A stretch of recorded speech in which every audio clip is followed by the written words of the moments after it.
அனைவருக்கும் மாலை வணக்கம். இன்றைய மைண்ட் யுவர் மைண்ட் நிகழ்ச்சிக்கு உங்களை வரவேற்பதில் மகிழ்ச்சி கொள்கிறேன். அனைவரையும் முழுவதும் வரவேற்கிறேன். இன்றைக்கு நம்முடைய நிகழ்ச்சி 1211வது நிகழ்ச்சி. ஒரு புத்தகம் தான் இது. நீங்க பல கேள்விப்பட்டிருக்கலாம், படிச்சிருக்கலாம். The law of the 48 laws of power அப்படின்றது ராபர்ட் கிரீன்றவர் தான் எழுதியிருக்காரு இந்த புத்தகத்தை. இது ஒரு கான்ட்ரவர்சியா பேசப்பட்டிருக்கு இந்த புத்தகம். ஏன்னா அவர் சொல்லியிருக்க லாலாம் அந்த மாதிரி இருக்கு. அரசியல் சில விஷயங்கள் நம்ம அரசியல் பேசக்கூடாதுன்னு நினைச்சாலும் சில நுணுக்கங்கள், அதாவது அரசியல்ல எப்படியெல்லாம் ரூல்ஸ் வச்சிருக்காங்க, அவங்களுக்கு ஒரு ரூல்ஸ் வச்சிருக்காங்க, அவங்க எப்படி ஃபாலோ பண்றாங்க, என்னென்ன பண்றாங்க, அந்த அந்த மாதிரி விஷயங்கள்லாம் இதுல சொல்லியிருக்காங்க. ஒரு சில இடத்துல இந்த புத்தகத்தை பேன் பண்ணியிருக்காங்க. பிரிசனர்ஸ் எல்லாம் படிக்க கூடாது அப்படின்னு சொல்லிட்டு.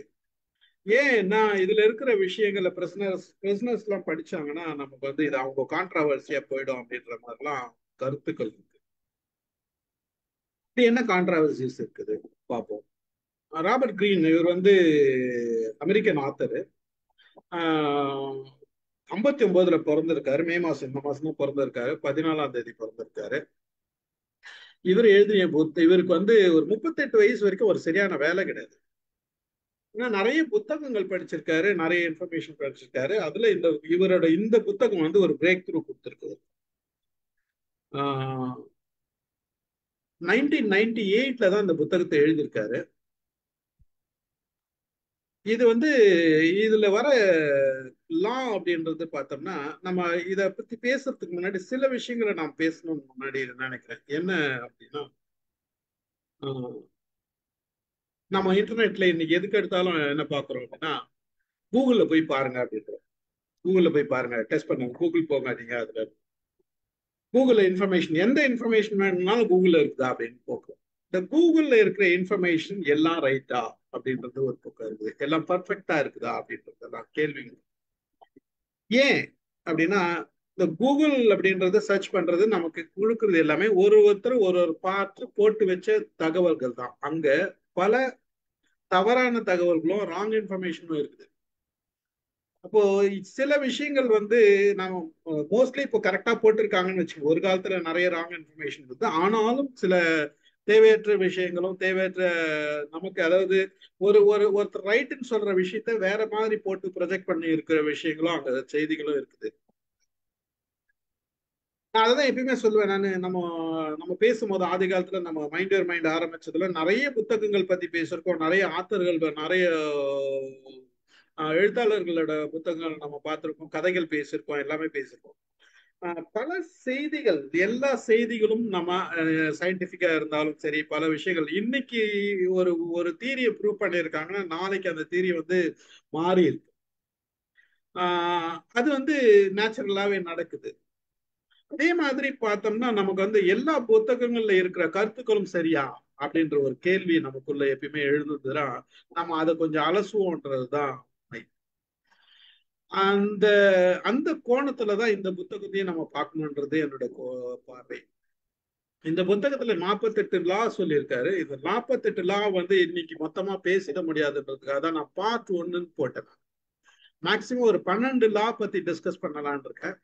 இந்த லாஸ் 12 லா அவர் சொல்லியிருக்கிறது நேச்சுரலா நமக்கு எல்லாருக்குமே தெரிஞ்ச விஷயம்தான். எல்லாருமே வாழ்க்கையில கிராஸ் பண்ணி வந்திருப்போம். அதை அனுபவிச்சிருப்போம். அந்த அந்த கோணத்துல நம்ம பார்த்துருப்போம், பலரை பார்த்துருப்போம், பல சம்பவங்களை பார்த்துருப்போம், பல அனுபவங்கள். இந்த ஒவ்வொரு லாவும் 12, இப்ப நான் இன்னைக்கு இந்த பார்ட்ல 12 லா பிளான் பண்ணியிருக்கேன். அந்த 12 லா ஒவ்வொன்னு சொல்லும் போதும் நான் இதை நான் மட்டும் எக்ஸ்பிளைன் பண்றதுன்றதை விட அந்த லா சொன்னா நீங்க உங்களுக்கு ஒவ்வொருத்தருக்கும் ஒவ்வொரு அனுபவங்கள் வரும். அந்த அனுபவங்களை டிஸ்கஸ் பண்ணலாம் அப்படின்றது என்னோட பிளான். ஏன்னா இது நேராவே அவர் சொன்ன கருத்துக்கள்ன்றதை விட அந்த பர்டிகுலர் ஒரு லாவை எடுத்துட்டு நம்மளோட அனுபவத்துல நாம என்ன பார்க்கிறோம், இது எந்த அளவுக்கு சாத்தியம், எந்த அளவுக்கு சாத்தியம் இல்லை, எந்த அளவுக்கு இது நல்லதா படுது. ஏன்னா இது நிறைய நெகட்டிவ் திங்ஸ் கொடுத்துருக்காரு. அதாவது பல ஒரு விஷயத்த சொல்லும் போது ஒரு சிலருக்கு அது நெகட்டிவா இருக்கும், ஒரு சிலருக்கு பாசிட்டிவா இருக்கு. இவர் எல்லாத்தையுமே புட்டு போட்டிருக்காரு. அந்த மாதிரி செய்திகள் தான் இதுல இருக்குது. அதனால வந்து நான் என்ன நினைக்கிறேன்னா, இந்த ஒவ்வொரு லாவும் நான் சொல்றேன். அப்போ ஒவ்வொரு லா சொல்லும் போது நம்ம வந்து இதுல அதனுடைய சாராம்சம் என்ன அப்படின்றத ஒவ்வொருத்தரா டிஸ்கஸ் பண்ணா நம்ம இன்னும் கொஞ்சம் எலாபரேட்டா இருக்கும் அப்படின்றது என்னோட பார்வை. ஃபர்ஸ்ட் லா என்ன சொல்றாருன்றத பாக்குறேன்.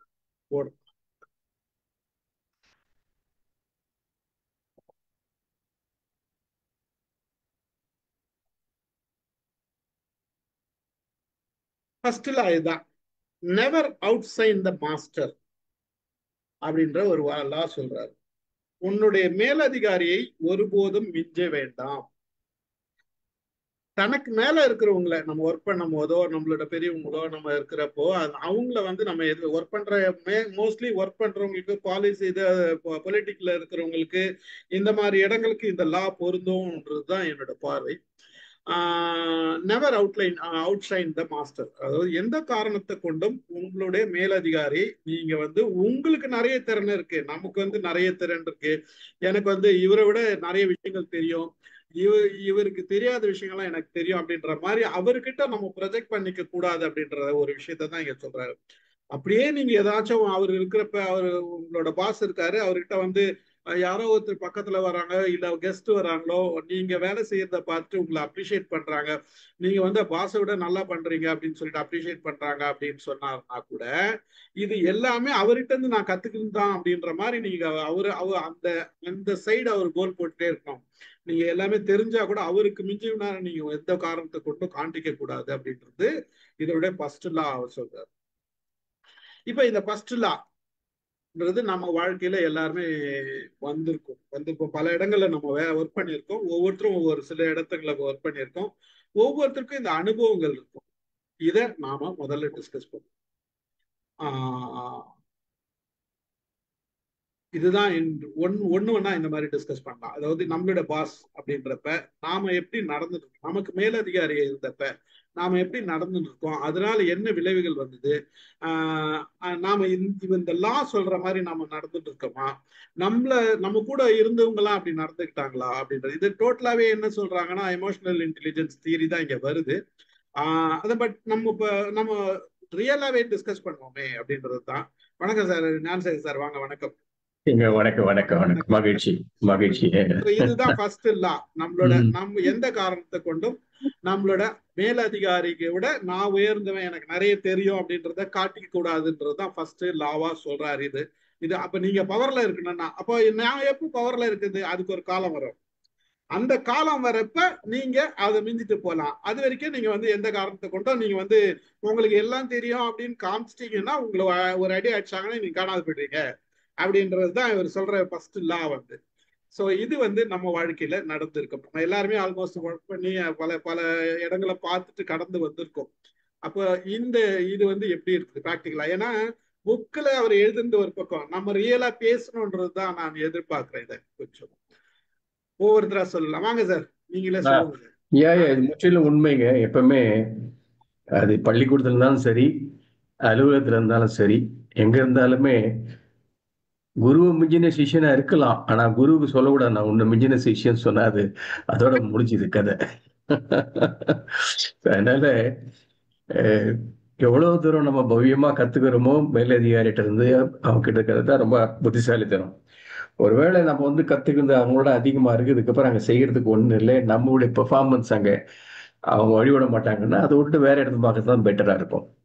அங்கேயே இருந்துகிட்டு நான் உங்களோட பெரிய ஆள்னு சொல்றது வந்து சூசைட் பண்ணிக்கிற மாதிரி இது. அது அவ்வளவு நல்லா நம்மள வாழ விட மாட்டாங்க.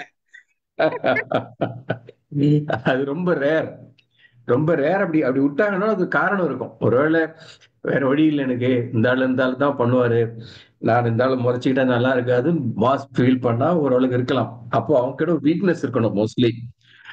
அந்த வீக்னஸ் வந்து நம்ம வச்சு இது பண்றதுக்கு சரியா இருக்கும். பட் இருந்தாலும் அப்படியே ஒருத்தர் வீக்கா இருந்தாங்க அவங்க கீழே நீங்க இருக்கிறது உங்களுக்கு நல்லது இல்லை. அதனால ஒரு நல்ல ஸ்ட்ராங் மாஸ்டர் கிட்ட இருக்கிறது தான் நல்லது. So that you can also learn. But once you find saturation வந்தது அப்படின்னு தெரிஞ்சா இன்னொரு இடம் மாறிக்கிறது பெட்டர். அதை விட பெட்டரா வரதான் சரியா இருக்குமே தவிர தன்னுடைய மேலாண்மையை வந்து தன் மேலதிகாரிகிட்ட காமிக்கணும்ன்றது வந்து சூசைட் பண்ணிக்கிறது சமம். அது சரியில்லை. அது உண்மை உண்மை உண்மை உண்மை. பள்ளிக்கூடத்துல கூட வாத்தியார் கேட்டு யாருக்கு தெரியும் அப்படின்னு கேள்வி கேட்டு பதில் சொன்னா பையனை அப்ரிஷியேட் பண்ணுவார். நல்லா பார்த்துருப்பீங்க. வாத்தியார் கேட்கறது முன்னாடி எனக்கு தெரியும் சொன்னானே உட்கார முந்திரி கொட்டைன்னு தான் சொல்லுவார் வாத்தியார்.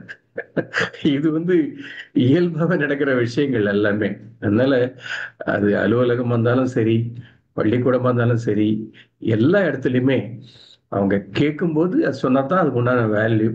நம்ம முந்திக்கிட்டு போனா அது வந்து ஒரு தலைகணம் மாதிரி தான் தெரியும் பார்க்கறதுக்கு. அது அது அவ்வளோ சரியா இருக்காது. மகிழ்ச்சி. அது பல உதாரணங்கள் சொல்லலாம். ஒன்று ரெண்டு இல்லை, பல சொல்லலாம். இதுதான் அடிப்படை. நன்றி. நீ பசங்க. வசந்தி மேடம் நீங்க எதனா சொல்றீங்களா? நானும் அதே தான் சார் சொல்கிறேன். அதாவது என்றைக்குமே நீங்கள் சர்வை பண்ணணும் அப்படின்னா உங்களோட புத்திசாலித்தனத்தை ஓவராக நீங்கள் வந்து வெளிப்படுத்தினீங்கன்னா அது சரியில்லை. ஏன்னா வந்து அது ஒருத்தர் தான் லீடராக இருக்க முடியும் ஒன்று. இன்னொன்று வந்து அங்கே நீங்கள் இப்போ கார்ப்பரேட் ஆஃபீஸ் மாதிரி தான் காலேஜஸ்மே அப்படி தான் நடக்குது, எல்லாமே அப்படி தான் நடக்குது. நீங்கள் வந்து நழுவி போகிறது தான். நிறைய கற்றுக்கணும், அப்டேட் பண்ணிக்கணும். ஆனால் அங்கேருந்து நீங்கள் எப்போ ஆப்பர்ச்சுனிட்டி கிடைக்குதோ அந்த அந்த கம்பெனிக்கோ அந்த காலேஜுக்கோ என்றைக்குமே லாயல் கிடையாது.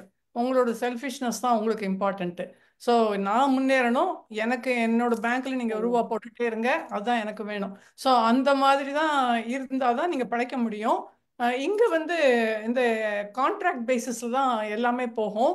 நீங்கள் வந்து ஃபுல் டைம் எம்ப்ளாயி இருந்தாலும் எவ்ரி இயர் தான் அந்த கான்ட்ராக்டை ரினியூ பண்ணிகிட்டே இருப்பாங்க. ஆனால் அந்த கான்ட்ராக்ட் ரினியூ பண்ணுவாங்க. ஸோ உங்களுக்கும் தெரியும் நம்ம என்றைக்கு வேணால் கிளம்பிடலான்ட்டு, அவங்களுக்கும் தெரியும் நீங்கள் எப்போ வேணால் கிளம்பிடுவீங்கன்ட்டு. ஸோ அதனால் அவங்க வந்து என்றைக்குமே நீங்கள் வந்து ஒரு மீட்டிங் இருந்தால் கூட மீட்டிங்கில் அவங்களோட கோ வித் த ஃப்ளோன்ட்டு அவர் சொல்கிறது ஆமாம்மா தட்ஸ் த கிரேட்டஸ்ட் ஐடியா அப்படிலாம் சொல்லிட்டு பின்னால் நம்ம வேலை பார்க்குறத பார்த்துக்கிட்டே இருப்போம். ஆனால் வந்து வெளியில் ஓப்பனாக எல்லார் முன்னாலேயும் ஒரு நாளும் அப்போஸ் பண்ண முடியாது. ஒரு நாள் பண்ணீங்கன்னா அது வந்து அடுத்த நாள் அடுத்த கோர்ஸ் உங்களுக்கு கொடுக்க மாட்டாங்க, இல்லாட்டி அடுத்த இதில் வந்து கீழே தள்ளுவாங்க. எதுக்கு இது? அதனால நாங்கள் வந்து நழுவி போகிறது தான் பெட்டர். இன்னொன்று வந்து அதுக்காக நீங்கள் வந்து உங்களுக்கு புத்திசாலித்தனம் இருந்ததுன்னா நீங்கள் வந்து நிறைய கற்றுக்குவீங்க, எக்ஸ்பீரியன்ஸு. யாருமே இங்கே வந்து ஒரு 3 இயர்ஸ் 4 இயர்ஸ்க்கு மேலே ஒரு இடத்துல இருக்கிறது இல்லை. they roll, they go and then they update, they get more. நிறைய பணம் சம்பாதிக்கிறாங்க. ஒரே இடத்துலயே ஒரு 20 வருஷம் இருக்கிறதுலாம் அன்ஹர்டுங்கெல்லாம் அது இருக்கவும் இருக்க மாட்டாங்க. ஸோ அதனால அந்த இது வந்து எப்பவுமே இங்கே கிடையாது. அந்த பாஸுக்கும் அது தெரியும். இந்த பாஸுக்கும் அது தெரியும் நம்மளை விட இவன் கெட்டிக்காரன் தான், ஆனால் நம்மளை வந்து இவனையும் நான் ஓப்பனாக அக்னாலேஜ் பண்ணக்கூடாது அப்படின்னு அவனுக்கும் தெரியும். அது மாதிரி தான் போயிட்டு இருக்கு. ஓகேங்க. உண்மைதான் அதுதான். அதாவது என்னைக்கு நம்ம வந்து நம்ம ஷோ பண்றோமோ நான் வந்து உங்களை விட நல்ல நாலேஜ் இருக்கு எனக்கு அப்படின்னு ஷோ பண்றோம் அப்படின்னா நம்ம வெளியில போறதுக்கு ரெடியா இருக்கு. அதை சொல்றாரு அவர். அதாவது நீ ஷோ பண்ணிட்ட தைரியமா ஓகே நான் எனக்கு எல்லா நாலேஜ் இருக்குது அப்படின்றது அப்படின்னா நீ எனி டைம் நீயா வெளியில போயிடு இல்ல அவங்க அமைச்சிருவாங்க அப்படின்றதா. இப்ப எந்த காரணத்தை கொண்டும் உன்னுடைய மேலதிகாரி இருக்கிற வரைக்கும் நீ எவ்வளவு பிரில்லியன்ட் அவரோட அதிகமா பிரில்லியண்டா இருந்தாலும் உங்களோட நீங்க பிரில்லியன்ட் அங்க காமிச்சிக்க கூடாது. அதுதான் இந்த ஃபர்ஸ்ட் லா சொல்றது. Never out side the master அப்படின்றது ஃபர்ஸ்ட் லா அப்படின்றது சொல்றது. செகண்ட் லா பார்ப்போம் என்ன பண்ணலாம். சார் சொல்லுங்க. இந்த ஃபர்ஸ்ட் லால சொல்லுவோம் ஒன்று. சொல்லுங்க. அதாவது நான் வந்து ஒரு ஒரு 3 முறை வந்து இதை அனுபவிச்சிருக்கேன். எப்பன்னா ஒரு சில விஷயங்கள் வந்து பாஸுக்கு தெரியலன்னு வச்சுக்கோங்க, டெக்னிக்கலாவோ அட்மினிஸ்ட்ரேஷன் சைட்லயோ அவருக்கு அந்த அளவுக்கு அனுபவம் இல்லை, வேற ஏதாவது வழியில வந்து அவர் பாஸா வந்திருப்பாரு. அப்போ மிக சங்கடமான சூழ்நிலையை நான் சந்திச்சிருக்கேன் நான். ஏன்னா அவங்க பண்றது நடைமுறைக்கு ஒவ்வாது. நீங்க வந்து எஸ் சொல்லவே முடியாது. எஸ் சொல்லாம நீங்க எஸ் சொல்லலை அப்படின்னா அவரை எதிர்த்து பேச வேண்டி வரும். நான் சொல்றது கரெக்டுங்கிறத எஸ்டாப்ளிஷ் பண்ண வேண்டி வரும். இது மாதிரி நடந்தது எனக்கு என்னுடைய லைஃப்ல வந்து 3 ஆபீசர்கள்ட்ட அது மாதிரி நான் மாட்டினேன் நான். இதுல இன்னொரு இன்ட்ரெஸ்டிங் ஒண்ணு நடக்கும் பாத்தீங்கன்னா, நம்ம பார்லயே ஒர்க் பண்ணுவாங்க, நம்ம கூடவே இருப்பாங்க. ஒரே கேட்டகரியில இருப்போம். நானும் நீங்களும் ஒரே கேட்டகரி, இன்னொருத்தரும் ஒரே கேட்டகரி, இன்னொருத்தர் 2-3 பேர் ஒரே கேட்டகரியில இருப்பாங்க. ஆனா அவங்களை எல்லாரை விட நீங்க நல்லா ஒர்க் பண்ணுவீங்க, நல்லா எக்ஸலண்டா இருப்பீங்க. ஆனா உங்களுக்கு ஒர்க்கே தெரியாதவங்க சீனியர் ஆகி போயிடுவாங்க, ப்ரொமோஷன் ஆகி போயிடுவாங்க. அப்போ நமக்கு என்ன தோணும்னா, நம்மளுக்கு ஒண்ணுமே தெரியாது, அவன் ப்ரொமோஷன் வாங்கிட்டான், அவனை மதிக்கணுமான்னு தோணும். ஆனா மதிச்சுதான் ஆகணும்ன்றதுதான் இங்க எல்லாம். இல்ல சார், என்ன ஆச்சு, ஒரு உதாரணம் சொல்றேன் உங்களுக்கு.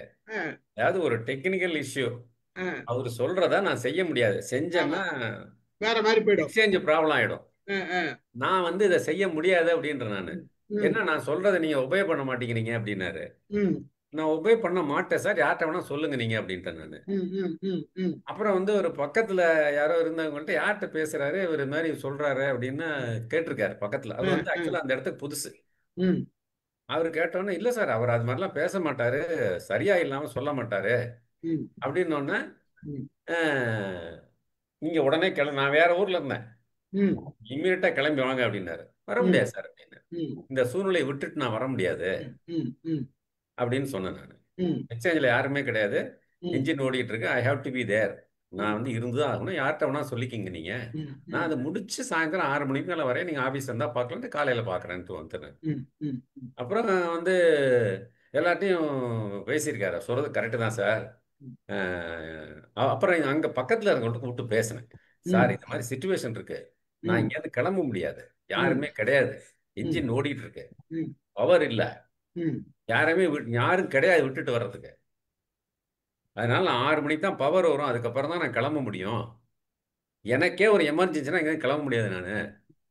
அப்போ ஃபோன் கிடையாது, மொபைல் கிடையாது, யாராவது ஒருத்தர் கூப்பிட்டு சீக்கிரம் எக்ஸ்சேஞ்சுக்கு வாங்க நான் போகணும்னு சொல்றதுக்கும் கிடையாது. இந்த மாதிரி சில சங்கடமான சூழ்நிலைலாம் வரும். அப்புறம் அடுத்த நாள் காலையில என்கிட்ட ஒரு மன்னிப்பு கேட்டார். இது என்ன விஷயம்னா, நீங்க நல்லா கவனிச்சீங்கன்னா டெக்னிக்கல். ஆமா, இப்ப டெக்னிக்கல் எக்ஸ்பர்டைஸ் உங்ககிட்ட இருக்குது, அது அவருக்கு தெரியாது. ஆமா, அப்போ நோ அதர் ஆப்ஷன், அவர் ஒத்துக்கிட்டு தான் ஆகணும் இல்லையா? அங்கதான் பிரச்சனை. டெக்னிக்கலா இருக்கிறப்ப பல நேரங்கள்ல பாஸா இருந்தாலும் நமக்கு இப்ப நான் கம்ப்யூட்டர் எக்ஸ்பர்ட்டா இருந்தப்ப பல கம்பெனி எங்க கம்பெனிலே என்னதான் கேட்பாங்க. என்னோட சீனியரா இருந்தா கூட அவங்க 1000 தெரியுதுன்னு சொன்னா கூட என்னதான் கேட்பாங்க. அப்போ ஏன்னா அந்த இது நமக்கு தெரியும்ன்றதுதான், அது வேற விஷயம். ஆனா நம்ம எனக்கு தான் தெரியும்னு சொல்லிட்டேன்னு வச்சீங்களா, நம்மள அடிச்சுடுவாங்க.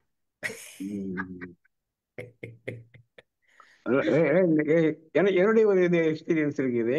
ஒரு சிஸ்டம் கேட் சிஸ்டம் அந்த சிஸ்டமே அப்சல்யூட் ஆகிட்டு கண்டிஷன்ல என்னுடைய பாஸ் நீ ஏஎம்சி போடுன்னாப்புல.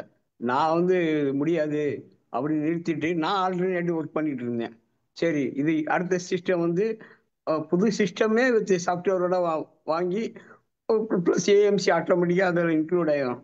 அப்படி ஒன்று அதுக்கு பெரிய சண்டை போட்டு இந்த ஃபைனான்ஸ்கார் இருந்தாங்க, அவர் ரொம்ப பிரச்சனை பண்ணான். நீ பட்ஜெட் கேட்டுட்டு இது ஏன் பண்ணலன்னு எங்கள் பாஸை விரட்டி, எங்கள் பாஸ் என்னைய விரட்டி, அப்புறம் நான் முடியாதுன்னு சொல்லி அப்புறம் கடைசியில் லேட்டஸ்ட் வெர்ஷனே வாங்கிட்டோம்.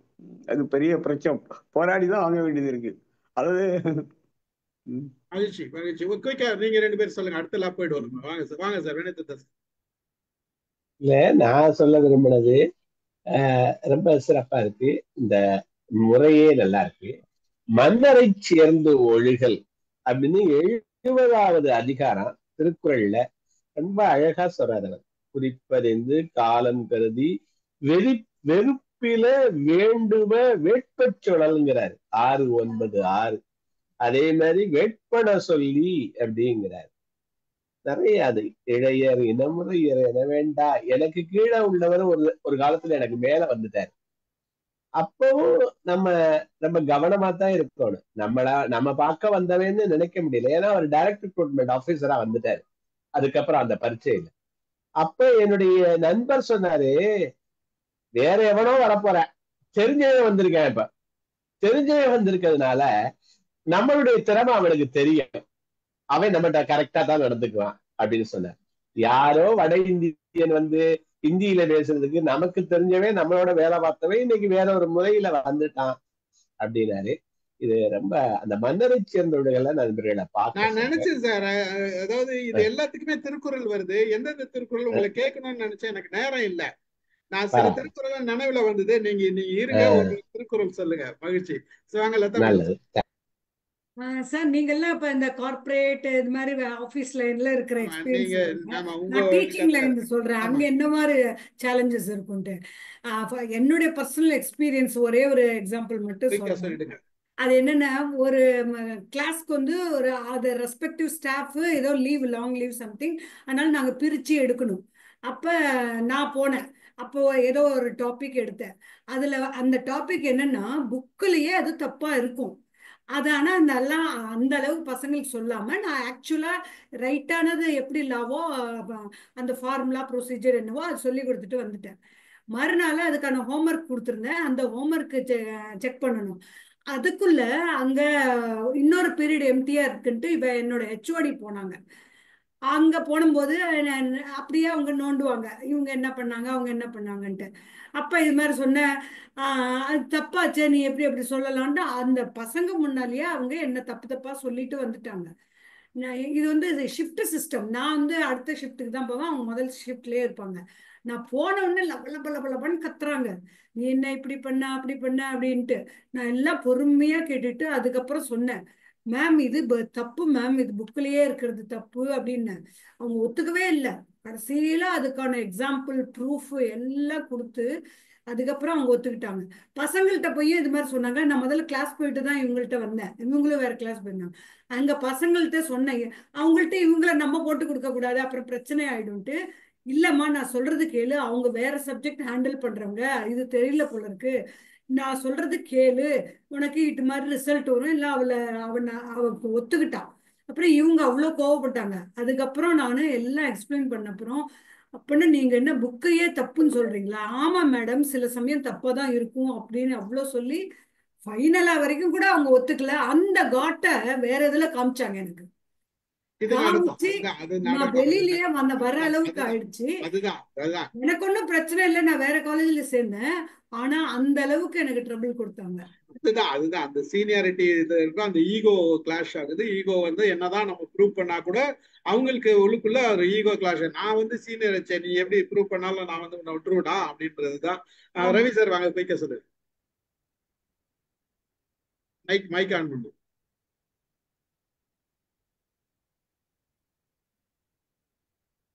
3 சிச்சுவேஷன் சார். ஒன்று வந்து டம்மி ஆஃபீஸராக இருந்தாருன்னா அவனுக்கு வந்து ஈகோ ஜாஸ்தியாக இருக்கும். சம்டைம்ஸ் விட்டுட்டு போவான், சரி நம்மளுக்கு ஒன்றும் தெரியாது சபார்டினேட் பண்ணிட்டு போட்டோம் அப்படின்னு சொல்லியிருப்பான். சம்டைம்ஸ் தேவையில்லாத கொஸ்டின்ஸ் ரைஸ் பண்ணுவான்.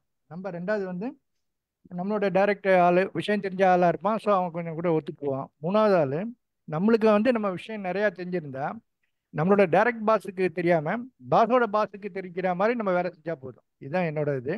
பட் ப்ராக்டிக்கலாக என்னை பொறுத்த வரைக்கும் என்னோட பாசஸ்லாம் நான் சொல்கிறத கேட்குற அளவில் தான் இருந்தாங்க. ஸோ அதனால் நான் கொஞ்சம் ஸ்ட்ராங்காக இருந்ததால் இந்த மாதிரி சுச்சுவேஷன்லாம் எதுவுமே நான் ஃபேஸ் பண்ண வேண்டிய அவசியம் இல்லை. Thank you sir. Super super. So இப்படியும் இருக்கிறாங்க அப்படின்றது தான் நிதர்சனம். இந்த லா வந்து ஒரு பொதுவாக சொல்லியிருக்காரு. இவர் சொல்லியிருக்கிற எல்லா லாவும் ஒத்துப்போகுமானா ஒத்துப்போகாது.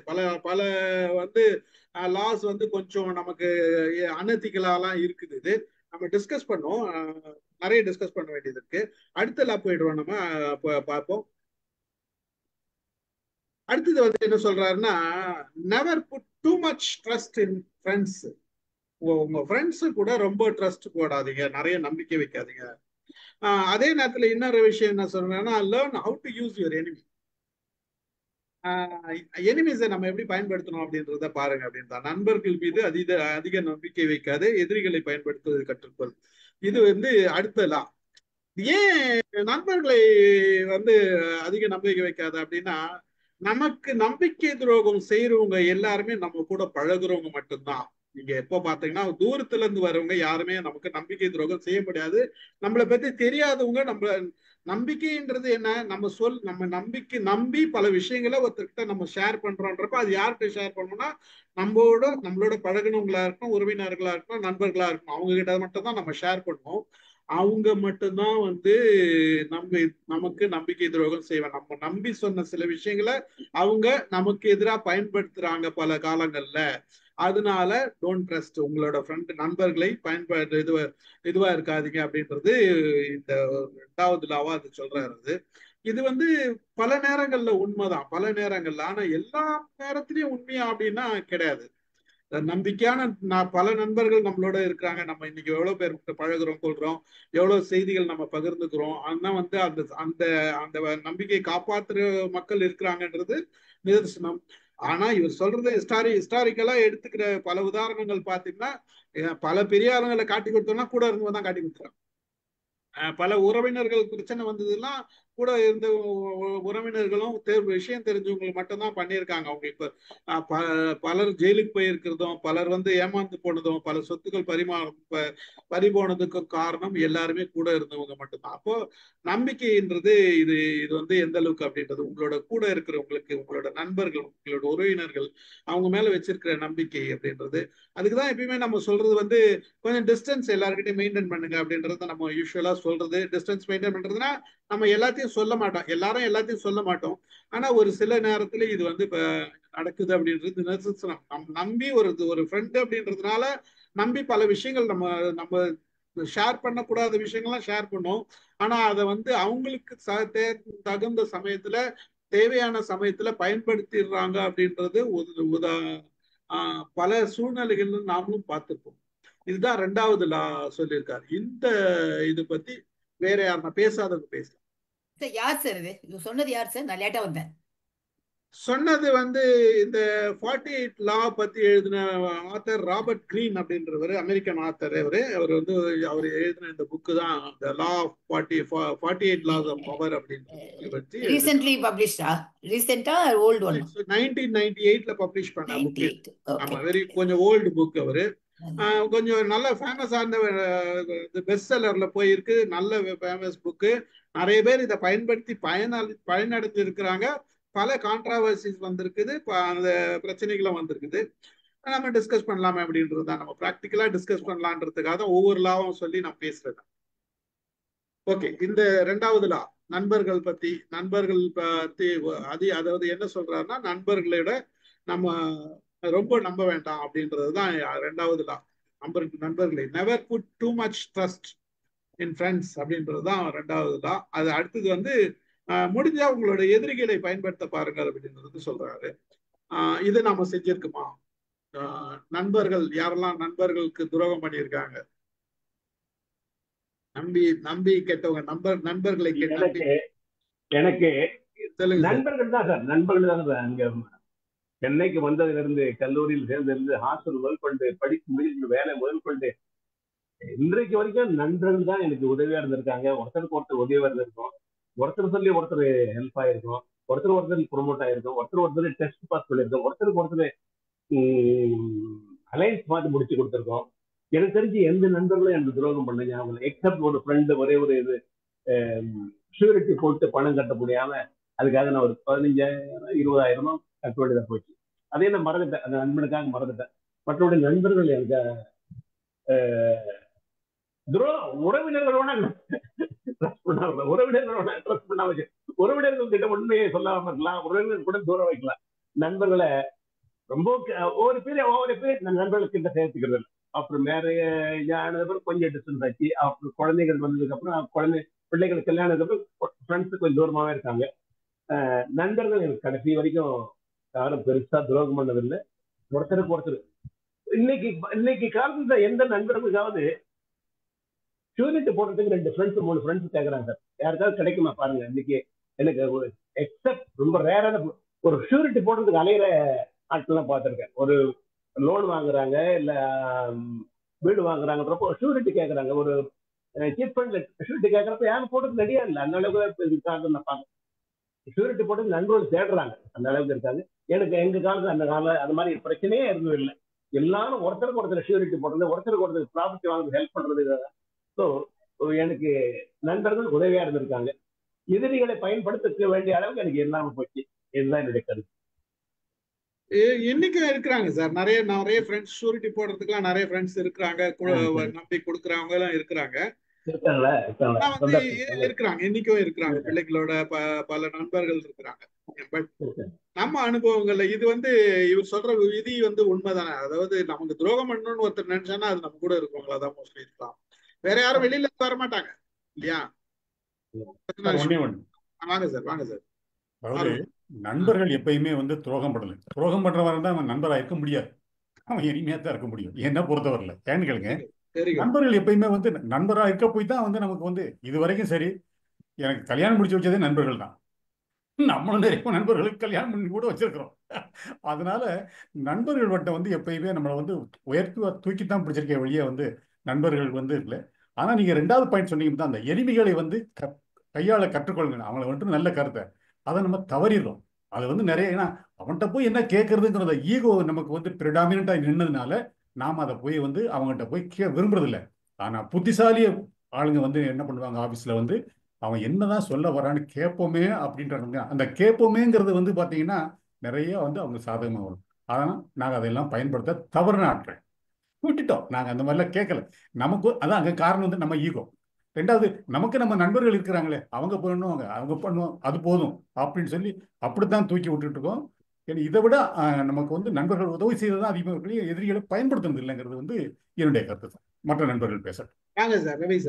சார், நண்பர்கள் வந்து எப்பவுமே அவங்களால முடியாத போது தான் அந்த மாதிரி வந்து ஒரு ஏமாற்றம் உண்டாகும். ஜென்ரலாக வந்து இப்போ ரூபா கொடுத்துட்டு லோன் கொடுத்துட்டு அந்த மாதிரி ஏமாந்த சுச்சுவேஷன் தான் இருக்குது. ஆனால் மோஸ்ட்லி 99% வந்து நம்மளுக்கு ரொம்ப ஹெல்ப்ஃபுல்லாக தான் இருப்பாங்க. ஆனால் அந்த விரோதிகளை யூஸ் பண்ணுறதுன்னு வந்து விரோதிகள் வந்து நமக்கு நிறையா விஷயம் கற்றுக் கொடுப்பாங்க. அவன் தான் வந்து ஆப்போசிட் சைடில் என்னென்ன இருக்குன்னு சொல்லி சொல்லுவான். ஸோ அந்த விஷயத்தை தெரிஞ்சுக்கிட்டு நம்ம யூஸ் பண்ணணும். They will always be helpful. In fact இப்போ டைரக்ட் எக்ஸாம்பிள் இப்போ பார்த்தோம்னா, நம்ம இந்த வார் இஷ்யூலேயே இப்போ டிப்ளமேட்ஸ்லாம் வந்து வெளியூருக்கு அனுப்புகிறாங்க, ஆல் ஃபாரின் கண்ட்ரீஸுக்கு. ஸோ அது வந்து நைஸ் டிப்ளமசி தான். எல்லாம் எதிர்கட்சியில் இருக்க ஆளுங்களெல்லாம் வந்து எல்லாம் வெளியில் தூதுவராக அனுப்பிச்சிட்டு இருக்காங்க. ஸோ அந்த மாதிரி வந்து நம்ம எதிரிகளையும் நம்ம யூஸ் பண்ணிக்கணும். Thank you sir. Thank you sir. அதாவது வேற யாராச்சும் சொல்றீங்களா, பேசுறீங்களா? இல்ல, ரெண்டு இடத்துல இந்த பாடல சொல்றாரு. ஒண்ணு தீ நட்பு, ரெண்டாவது கூடா நட்பு. 82வது அதிகாரமும் 83வது அதிகாரமும் ரொம்ப வலியுறுத்துறாரு. உரின் நட்பு அரின் உருவம் ஒப்பிலார் கேண்மை பெரினும் இழப்பினும் என் அவனை ஏன் வச்சுக்கவே வேண்டாங்கிறார். அவன் எனக்கு நட்பே வேண்டாங்கிறாரு. தொழுத கையுள்ளும் படை ஒடுங்குங்கிறாரு. அவன் ரொம்ப தொழுது வந்துகிட்டு இருக்கேன், ஆனா உள்ள படை ஒடுங்கும் அப்படிங்கறது ஒண்ணு சொல்றாரு. முக்கியமா சொல்றது கூடா நட்புல இனம் போன்றும் இனமல்லார் கேண்மை அப்படின்னு சொல்றாரு. இனம் போன்றும் இனமல்லார் கேண்மை அது தேவையில்லை அப்படிங்கிறாரு. நிறைய 20 குறள் இதைத்தான் சொல்றாரு. முழுக்க முழுக்க இந்த 2வது நீங்க சொன்ன அந்த பிரின்சிபிள தான் சொல்றாரு.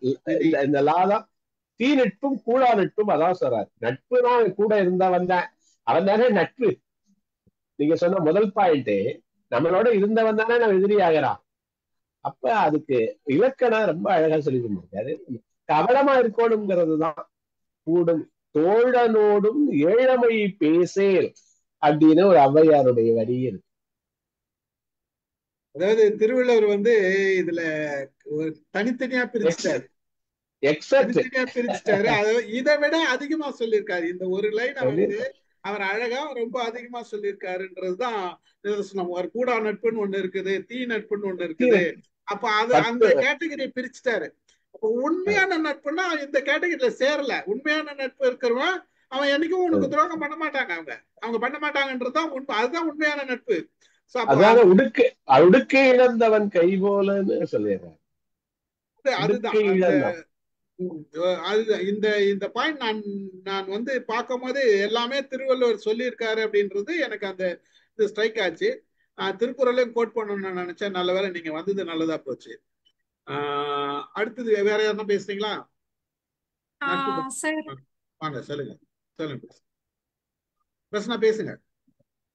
அதாவது ஃப்ரெண்ட்ஸ் ஏமாத்த மாட்டாங்க அப்படின்னு சார்லாம் சொன்னாங்க. பட் மேபி வினிதைத்தான் சார் சொன்ன மாதிரி அவங்க வந்து உடுக்கை இழந்தவன் கை போல இல்லாம இருந்திருக்கலாம். எனக்கு வந்து அந்த மாதிரி பேட் எக்ஸ்பீரியன்ஸ் நிறையவே இருக்கு. நம்ம வந்து ஒரு விஷயம் ஓகே இவங்க கிட்ட சொல்லலாம் அப்படின்னு சொல்லி நம்ம நல்லா பழகி ஒரு சில விஷயங்கள் பகிரும் பொழுது அவங்களுக்கு வந்து தேவைகள் மாறும் பொழுது நமக்கு அவங்க எதிரியாவோ இல்ல பகைவர்களாவோ மாறி நான் பார்த்திருக்கேன். நான் அதை ஃபேஸ் பண்ணி வந்திருக்கேன். நீங்க சொன்ன மாதிரி நம்ம நம்ம சொல்லி நம்மளை பத்தி தெரிஞ்சவங்க மட்டும்தான் அந்த மாதிரி நமக்கு துரோகமோ இல்ல ஒரு கஷ்டமோ கொடுப்பாங்க அப்படின்றது என்னோட கருத்து. உங்களோட அனுபவம் ஆமா உங்களோட அனுபவம் கருத்துன்றதை விட அனுபவம் இது எல்லாம் நிறைய பேருக்கு இருக்குது. அது இல்லைன்றதுல எனக்கு கூட இருக்கு அந்த மாதிரி. அதாவது நல்ல நண்பர்களும் இருந்திருக்கிறாங்க, நல்ல நண்பர்களா இருந்து மாறினவங்களும் இருந்திருக்கிறாங்க, துரோகியாவும் இருந்திருக்காங்க. இந்த மாதிரி பல கேட்டகரி நம்ம வாழ்க்கையில போயிட்டு சந்திச்சிருக்கோம்னு வச்சுக்கீங்களேன். அமுதா மேடம் இருந்தாங்கன்னா அமுதா மேடம் இதுல சொல்றாங்க. ஒரு சில பேர் என்னன்னா திருப்பியும் நம்ம கிட்ட வந்து பேசுவாங்க சார். நமக்கு அதை ஏத்துக்கிறதுக்கு ரொம்ப கஷ்டமா இருக்கும். எதுவுமே நடக்காத மாதிரி ரொம்ப சகஜமா பேசும்பொழுது நம்ம கோவப்படணுமா, திட்டணுமா, அடிக்கணுமா, அழணுமான்றது தெரியாம ஒரு கோவத்தோட தான் இருப்போம் நம்ம. இயல்பு இயல்பு இயல்பு இயல்பு அது நடந்திருக்கு, அதுவும் நடந்திருக்கு. வாங்க அமுதா மேடம். சார் எனக்கு அந்த மாதிரி எக்ஸ்பீரியன்ஸ் எல்லாம் ரொம்ப இல்ல சார். எனக்கு ரொம்ப நெருங்கின நண்பர்கள்ங்கிறது எந்த காலத்திலயுமே கிடையாது. அதனால யாரும் துரோகம் பண்றதுக்கு வாய்ப்பே கிடையாது. நான் வந்து நண்பர்கள்னு இருப்பேன், ஆனா ரொம்ப அப்படியே உயிருக்கு உயிர் அப்படிங்கிற மாதிரி எல்லாம் எனக்கு இது வரைக்கும் அப்படி எல்லாம் ஒண்ணும் அமைந்ததில்லை சார். இல்ல நான் அமைச்சுக்கலையோ என்னவோ, அது என்னன்னு தெரியல. எனக்கு அந்த மாதிரி எல்லாம் ஒண்ணும். என்ன சார் என்ன சொல்றாங்க? ஜாக்லின் கூடவான்னு கேட்டேன். ஜாக்லின் கூடவான்னு கேக்குறாரு. ஜென்ரலாவே சார் நான் ரொம்ப அதாவது எல்லாருக்கிட்டையும் எல்லாத்தையும் பேசுவேன் கொள்ளுவேன். அதனால எனக்கு ரொம்ப நெருக்கமா அவ்வளோ தோளோட தோள் உயிருக்கு உயிரான நண்பர்கள் அப்படியெல்லாம் எனக்கு யாரும் கிடையாது சார். அதனால எனக்கு அனுபவங்கள்லாம் கிடையாது. நான் இருக்கேன் உங்களோட. அவங்க இப்ப சொல்ல அந்த காலத்துல சொல்ல எம்ஓஎம்க்கு முன்னே எம்ஓஎம்க்கு பின்னே. இப்ப எனிமையை பயன்படுத்தி இருக்கோமா? இப்ப எனிமையை வந்து நம்ம பயன்படுத்தி இருக்கோமா? எனக்கு விரோதிகளை நம்ம வந்து பயன்படுத்தி இருக்கிறோமா? விரோதிகளை வந்து எந்த காலத்துக்கும் பயன்படுத்தி இருக்கோமா? அதாவது யாரும் இல்ல சார், பகைவர்கள்னும் யாரும் இல்ல, நண்பர்கள்னும் யாரும் இல்ல, எல்லாரும் எல்லாமுமா அந்தந்த நேரத்துக்கு அப்படி. இதெல்லாம் எங்க நடக்குதுன்னா இந்த மாதிரி விஷயங்கள் ஆபீஸ்ல நடக்கும், பாலிடிக்ஸ்ல நடக்கும், கவர்மெண்ட்ல நடக்கும். கவர்மெண்ட்ல அந்த மாதிரி பல இடங்கள்ல நடக்கும். பெரும்பாலும் அரசியல்வாதிகள் இதெல்லாம் இந்த பக்குவத்தை கையாளுறாங்கன்றது உண்மை. இந்த எதிரிகளை பயன்படுத்துறதுன்றது அவங்க அழகா பயன்படுத்துவாங்க. தேவையான நண்பனுக்கு நான் இப்போ ஒருத்தர் விரோதி இருக்காங்கன்னா இன்னொருத்தர் விரோதினா அவனுக்கு இந்த 2 பேரும் விரோதினா எதிரிக்கு எதிரி நண்பன்றன்னு சொல்றோம்ல, அந்த மாதிரி எல்லாம் வந்துருவது. சோ அந்த மாதிரி கேட்டகரி. இப்ப நீங்க சொன்னோன்னா சில நினைவுகள் எனக்கு வருது. ஆனா அத வந்து நான் கடந்து அத பெருசா எடுத்துக்காம போயிட்டேனா, அத ஒரு பெரிய விஷயமா எடுத்துக்கல. எப்படிதான் இருப்பாங்க போ அப்படிங்கிற ஒரு மனப்பான்மையோட நான் போயிட்டேன். இப்ப நீங்க சொன்னோன்னே யோசிக்கிறேன், அந்த மாதிரி இருந்திருக்காங்களே நம்ம கிட்ட, அதை நம்ம ஏன் இவ்வளவு நாளா அதை பெரிய விஷயமா யோசிக்காம விட்டுட்டோம், போய் தொலைது போ அப்படின்னுட்டு போயிட்டோம் நம்ம. அதுதான் சார், அப்படிதான் நான் இருந்திருக்கேன். எனக்கு ஆனா அது மாதிரி பண்ணினவங்க இருக்காங்க. இப்ப நீங்க சொன்ன உடனே என்னோட அடி மனசுக்குள்ளார இருந்து ஒரு 2-3 பேர் தலைய நீட்டி இப்ப காட்டுறாங்க, நான்லாம் உனக்கு என்னென்ன பண்ண மறந்துட்டியா நீ அப்படின்னு கேக்குறாங்க. அது அந்த வருஷத்தோட முடியுது சார். அடுத்த வருஷம் புதுசா பிறக்குது, புதுசா பள்ளிக்கூடம் புதுசா போகுது. நம்மளோட பழக்கம் முழுக்க முழுக்க குழந்தைங்களோட தானே சார் ரொம்ப நேரம். அதனால அனுபவம் எனக்கு ஒரே ஒரு அனுபவம் சொல்லுங்க மேடம். எதிரி நான் ஃப்ரெஷ்ஷாக ஸ்டான்லிக்கு போனேன் சார் ஆஃப்டர் பிளாஸ்டிக் சர்ஜரி. அப்போ ஸ்டான்லி வந்து full and full hand surgery தான். கொஞ்சம் எங்களுக்கு எல்லாமே நியூ டாபிக்ஸ், நியூ சர்ஜரி. அப்போ ஒரு இஎன்டி சர்ஜன் ஒருத்தர் இருந்தார். அவர் வந்து ஹேண்ட் சர்ஜரி முடிச்சுட்டு பிளாஸ்டிக் சர்ஜரிக்கு வந்துட்டார். அவர் இஎன்டியும் பிளாஸ்டிக் சர்ஜரி பண்ணலாம். அவங்க சூப்பர் ஸ்பெஷாலிட்டி பண்ணிட்டு ஸ்டான்லியில் இருக்காரு, கொஞ்சம் சீனியர். நான் அப்போ ஜூனியராக போய் நான் அப்போ தான் ஜூனியர் அசிஸ்டன்ட் சர்ஜன் நான் போய் சேர்றேன். சேர்ந்துட்டு ஃபர்ஸ்ட் டேலேருந்து அவர் என்னவோ இஸ் எகெயின்ஸ்ட் மை என்ட்ரி. ஏன்னா அப்போ லேடிஸ் நான் ஒத்தி தான் அந்த இடத்துல. சரி நீங்கள் ஓபியே பாருங்க மேடம், நீங்கள் ஓபியே பாருங்க மேடம் வரும். நான் சரி ஓபி கேஸ்லாம் பார்த்துட்டு தியேட்டருக்கு போனால் மட்டும் அவர் என்ன பண்ணுவார், வெரி சிம்பிள் கேசஸ்லாம் எங்கிட்ட சூச்சர் பண்ண கொடுப்பாரு. நான் பார்த்தேன். கடைசியில் என்ன விஷயம் கேட்டால், அவருக்கு என்னவோ நான் வந்து ஸ்டான்லியில் இன்ஃப்ளூயன்ஸ் பண்ணி வாங்கிட்டு வந்துட்டேன். நேற்றுக்கு படித்தவங்கலாம் இன்னைக்கு வந்துட்டாங்க ஸ்டான்லிக்கு. எல்லாரும் எக்ஸ்பீரியன்ஸ் காத்துட்டு, அவங்க ஃப்ரெண்டு ஒருத்தர் கிடைக்கல, ஸ்டான்லி அசிஸ்டண்ட்டாக கேட்டாரு, கிடைக்கல. நான் அந்த போஸ்ட்டில் நான் வந்துட்டேன். ஸோ என் மேலே அது எதிரியாக நினச்சி என்ன பண்ணாரோ தெரில, இஸ் டெட் அகேன்ஸ்ட் மீ. அப்புறம் உடலை நான் அது கூட பண்ணி பார்த்துட்டு, அவர் திட்டுறச்சு மாத்திரம் அவர் இது பண்ணாதங்க வச்சு நான் ஒதுங்கி போயிடுவேன். அப்புறம் மற்ற டாக்டர்ஸ்லாம் இங்கே வாங்க மேடம், நீங்கள் எங்கிட்ட வாங்க, இந்த கேஸை நீங்கள் பண்ணுங்க அப்படின்னு எங்களை கொடுத்துருந்து கொஞ்சம் எக்ஸ்பீரியன்ஸ்லாம் பண்ண வச்சாங்க. இவர் மட்டும் எல்லாத்தையும் போயிட்டு, எதுக்கு அந்த அம்மாவுக்கு முதல்ல கொடுக்குறீங்க, அவங்க இப்போ தான் வந்துட்டு இருக்காங்க, முதல்ல கேஸ்லாம் பார்க்கட்டும், அப்புறமா எக்ஸ்பீரியன்ஸ் வரட்டும் அப்படி இப்படின்னாரு. நான் அதெல்லாம் கண்டுக்கவே இல்லை, அவர் தெரிஞ்சு போச்சு இஸ் அகேன்ஸ்ட் மீன்னு.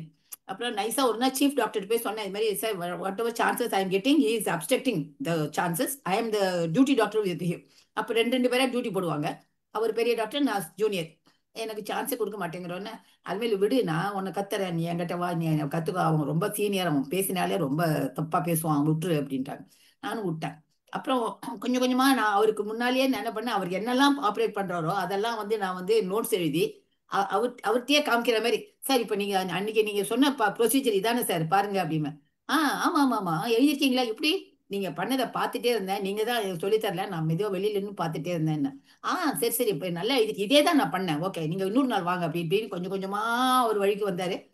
நான் வந்துட்டு எனக்கு அப்புறமா அவரே ஒரு டைமில் இந்த கேஸ் நீங்கள் பண்ணுங்க அல்வேலு அப்படின்னு சொல்லிட்டு கொடுத்துட்டு போயிட்டாரு. அப்போ ஐ வாஸ் வெரி ஹாப்பி.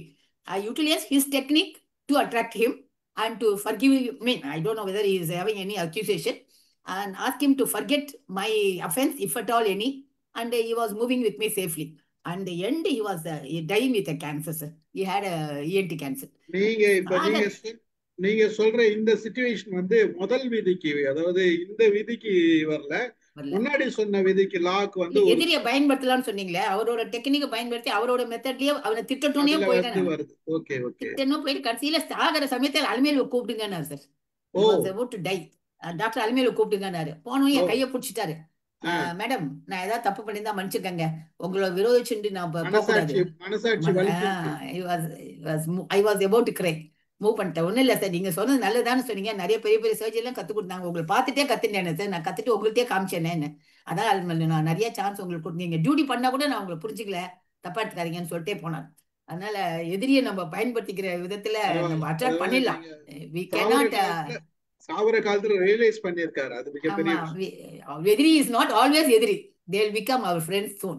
அதே மாதிரி இன்னும் 2-3 இன்சிடென்ட் நடந்திருக்கு, அதெல்லாம் பெரிய அனுபவம். அடுத்த லாக் போயிடும். அடுத்த லாக் கன்சீல் யுவர் இன்டென்ஷன்ஸ், அதாவது உங்களோட நோக்கங்களை மறைத்து வையுங்கள். அதாவது உடனே சொல்லிடாதீங்க. இப்ப நீங்க ஒரு உடனே ஓப்பனா சொல்லிடாதீங்க. அதை பயன்படுத்தி மற்றவர்கள் இது பண்ணுவாங்க, இல்ல சில நேரங்கள்ல நமக்கு அது தடையா இருப்பாங்க அப்படின்றதுதான். இதுக்கு ஒரு திருக்குறள் இருக்குன்னு நினைக்கிறேன். அமுதா மேடம், இல்ல மேடம், இது ஒரு திருவள்ளுவர் சொல்றாருல, எல்லாத்தையும் முதல்ல சொல்லாதீங்க அப்படின்னு சொல்லிட்டு. மைக் ஆன் பண்ணு மேடம். என்னோட நினைவுல இல்லங்க சார். அது ஒரு திருக்குறள் இருக்கு, இதுக்கு வந்து திருவள்ளுவர் சொல்லுவார். Right, okay. சோ அதாவது இது வந்து ஓப்பனா எல்லாத்தையும் நீங்க செய்ய போற விஷயங்களை, நீங்க சாதிக்க போற விஷயங்களை வினிதித்த சார் வந்துட்டாரா, அவர் ஞாபகம் இருக்குன்னு நினைக்கிறேன். சார் ஆத்திச்சூடியில உடையது விளம்பேல் அப்படின்னு ஒரு வார்த்தை இருக்கு. அது ஓகே, அது ஆத்திச்சூடியில இருக்கு. பெரும்பாலும் நம்ம செய்யற விஷயங்களை வந்து வெளியில சொல்லக்கூடாது அப்படின்றது இது. அது சார் இதுதான். அடுத்தது வந்து நீங்க என்ன செய்ய போறீங்களோ அது வெளியில சொல்லாதீங்க. அதுக்கு ஒரு குறள் இருக்குல்ல, ஞாபகம் இருக்கா? நோதக்க அத எவ்வளவு சிரமப்பட்டாலும் சொல்லாதீங்கன்னு ஒண்ணு இருக்கு, நான் பார்த்துட்டு. நீங்க அடுத்ததுக்கு போங்க. நான் இதுதான் இப்ப இது வந்து ஏதாவது நம்ம செய்யற எந்த ஒரு விஷயத்தையும் கொஞ்சம் சீக்ரெட் மெயின்டைன் பண்ணுங்க அப்படின்றது. அதுக்கு தனியா 7 விஷயங்கள் சொல்லாதேன்னு சொல்லிட்டு நம்ம ஒரு பேச்சே பேசியிருக்கோம். அதாவது ஒரு மனைவியோடு கூடுறத அல்லது அனுபவித்தது சொல்லாத 7 விஷயம் சொல்லாதேன்னு இருக்கு. அதுல ஒண்ணு இது திட்டம் என்ன நம்ம செய்ய போறோம்னு சொல்லாத. அது மாதிரி 7 விஷயம் சொல்லாதேன்னு ஒரு விஷயம் நம்ம பேசின ஒரு பேச்சே நம்மகிட்ட இருக்கு. இருக்கு. அது இல்ல, இதுக்கு ஒரு குறிப்பிட்ட குரல் இருக்கு, எனக்கு நினைவுல வரல, வரும் சொல்றேன் நான். நானும் பார்த்துட்டு சொல்றேன். நோதக்க சொல்லாத, நம்ம நொந்ததை சொல்லாதேன்னு இருக்கு. ஆனா நம்ம திட்டத்தை சொன்னா அடுத்தவன் அதுக்கு ஒரு சாபட்டேஜ் பண்ணலாம், அல்லது அதுக்கு முன்னாடியே அவன் செஞ்சு அவன் பேரை தட்டிக்கிட்டு போகலாம். அதனால முடிவுல தான் சொல்லணும், நடுவிலேயே சொல்லாத அப்படின்னு இருக்கு. அது முறிந்து போகும். அதாவது ரிசல்ட் வந்தா தான் சொல்லணும், நடுவுல சொன்னா அது முறிந்து போகும் அப்படின்னு ஒரு குரல் இருக்கு. நான் பார்த்திருக்கேன், நான் பார்த்துட்டு சார். ரொம்ப நல்ல நல்ல பாயிண்ட். இப்ப நம்ம கல்யாணி இருந்திருந்தா அது ரொம்ப ரொம்ப பொருந்திருக்கும் சார். அவங்க புக்கு எழுத ஆரம்பிச்சாங்கிறதே சீக்ரெட்டா வச்சிருக்காங்க சார். அது நம்ம டீம்ல நிறைய பேர் இருக்காங்க, நீங்க வேற. Actually it depends on situations. There are some areas where you have to tell your intentions to get it done. There are some areas where you don't have to tell.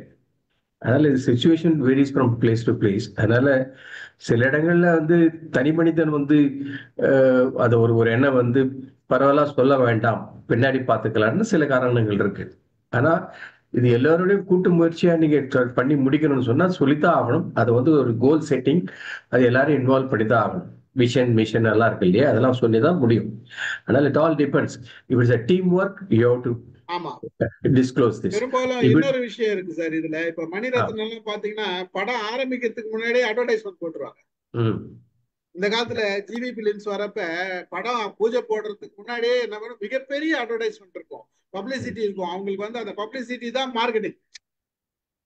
அந்த மாதிரி சிச்சுவேஷனும் இருக்குது. ஒரு சிலர் வந்து ஒரு சில ப்ராஜெக்ட் பண்ணும் போது ரொம்ப சீக்கிரட்டா பண்ணுவாங்க, கடைசி வரைக்கும் சொல்லுவாங்க, பக்கத்திலேயே இருப்பாங்க, ஒரு விஷயம் கூட சொல்லியிருப்பாங்க. அப்புறம் பாத்தீங்கன்னா டக்குன்னு இது நான் செஞ்சிருக்கேன் அப்படின்னு சொல்லுவாங்க. அது அந்த மெயின்டெனன்ஸ் இருக்குது. இது and also you are creating a team. There will be a first circle, second circle, third circle வரும். ஃபர்ஸ்ட் சர்க்கிள் வரைக்கும் சில விஷயங்கள் சொல்லிதான் ஆகணும். செகண்ட் சர்க்கிள் சில ஃபில்டர் பண்ணி கொடுக்கணும். அந்த மாதிரி depends on place to place. அது அந்தந்த இடத்துக்கு ஏற்ற மாதிரி தான் ஹேண்டில் பண்ணணும். நம்ம அதை தனி மனித விஷயங்கள்லாம் தான் பெரும்பாலும் அவங்களோட வச்சுக்கிறது பெட்டர், அடுத்தவங்களுக்கு சொல்றது பதிலா. தனி மனித சாதனைகள், இதே ஒரு குழு சாதனைகள்னா அது ஃபில்டர் பண்ணிக்கிட்டே போகணும்.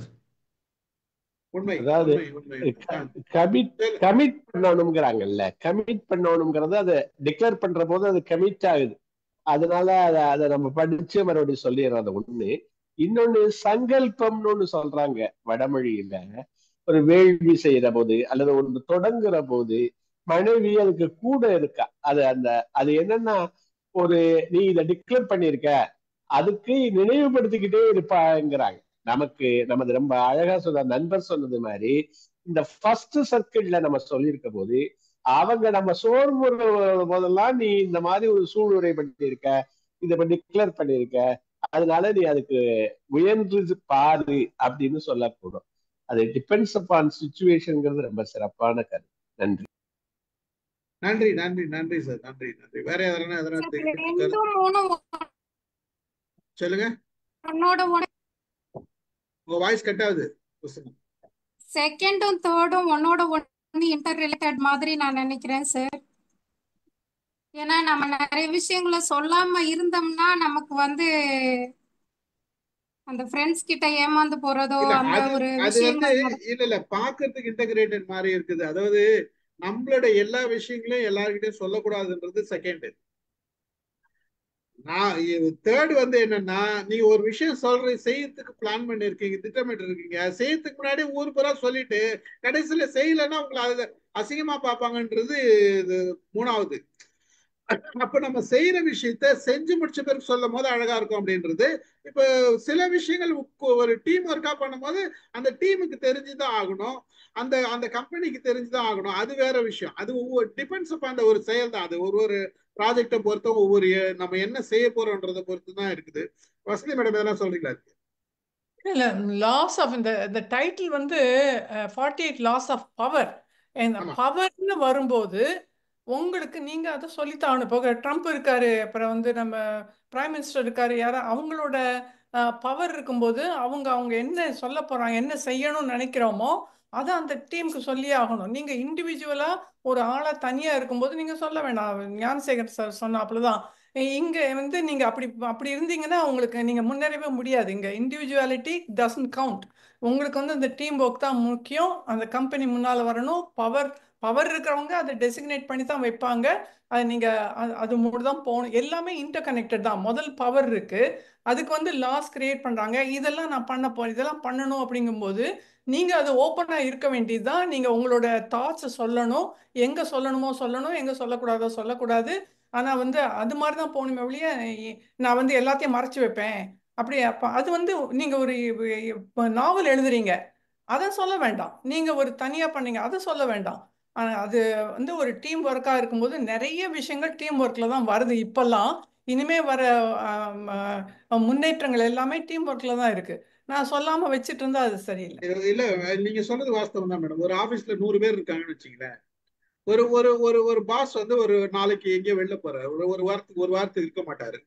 அந்த செக்ரட்டரிக்கும் பாஸுக்கும் ஒரு அக்கௌண்ட்ஸ் டிபார்ட்மெண்ட்டுக்கு அட்மினிஸ்ட்ரேஷன் ஒரு 4-5 பேருக்கு மட்டும் தான் தெரியும். இந்த ஹோல் ஆபீஸ்க்கு அந்த இன்ஃபர்மேஷன் கொடுக்க மாட்டாங்க பல நேரங்களில் பாத்தீங்க. ஏன்னா தேவையில்லை, அவரோட பிரசன்ஸ் அங்க தேவைப்படாது. அதனால அவர் போயிட்ட பிறகுதான் வெளியில போயிருக்காரா அப்படின்றது தோணுமே. போற வரைக்கும் இவர் போறாருன்ற இன்ஃபர்மேஷனே கொடுக்க மாட்டாங்க, சீக்ரெட் மெயின்டைன் பண்ணுவாங்க. சொல்லிட்டாங்கன்னா எல்லாரும் லீவ் எடுத்துட்டு போயிருவாங்கல்ல. அதான் பவர். அங்க டிபார்ட்மெண்ட்ல யாரும் இருக்க மாட்டாங்க. அது வேற, அது வேற.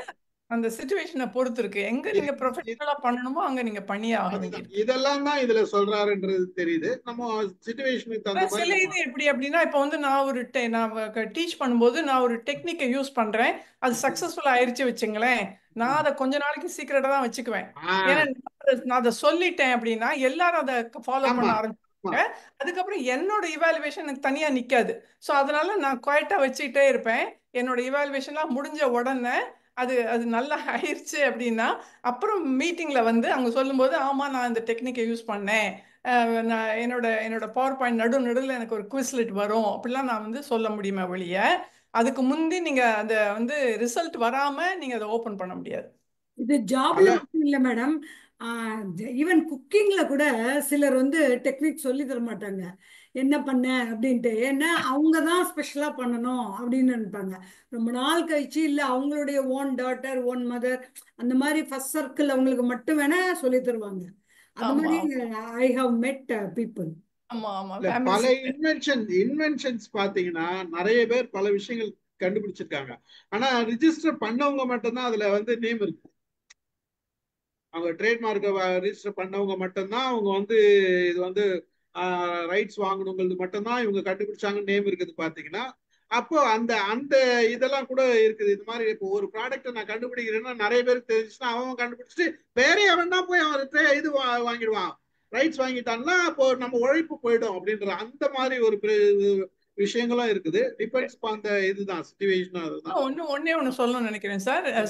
சில வேலையில வந்து இப்போ நீங்க ஃபெடரல் கவர்மெண்ட்டுக்கு வேலை செய்றீங்க வச்சுக்கோங்களேன், அதுல நிறைய சீக்ரெட் நீங்க வெளியிலேயே சொல்ல முடியாது. ஆமா, அந்த அந்த சீக்ரெட்ஸ் வந்து உங்களுக்குள்ளேயே இருக்கும். நீங்க you will it will go into your grave போற மட்டும் உங்களுக்கு வெளியில தெரியாது.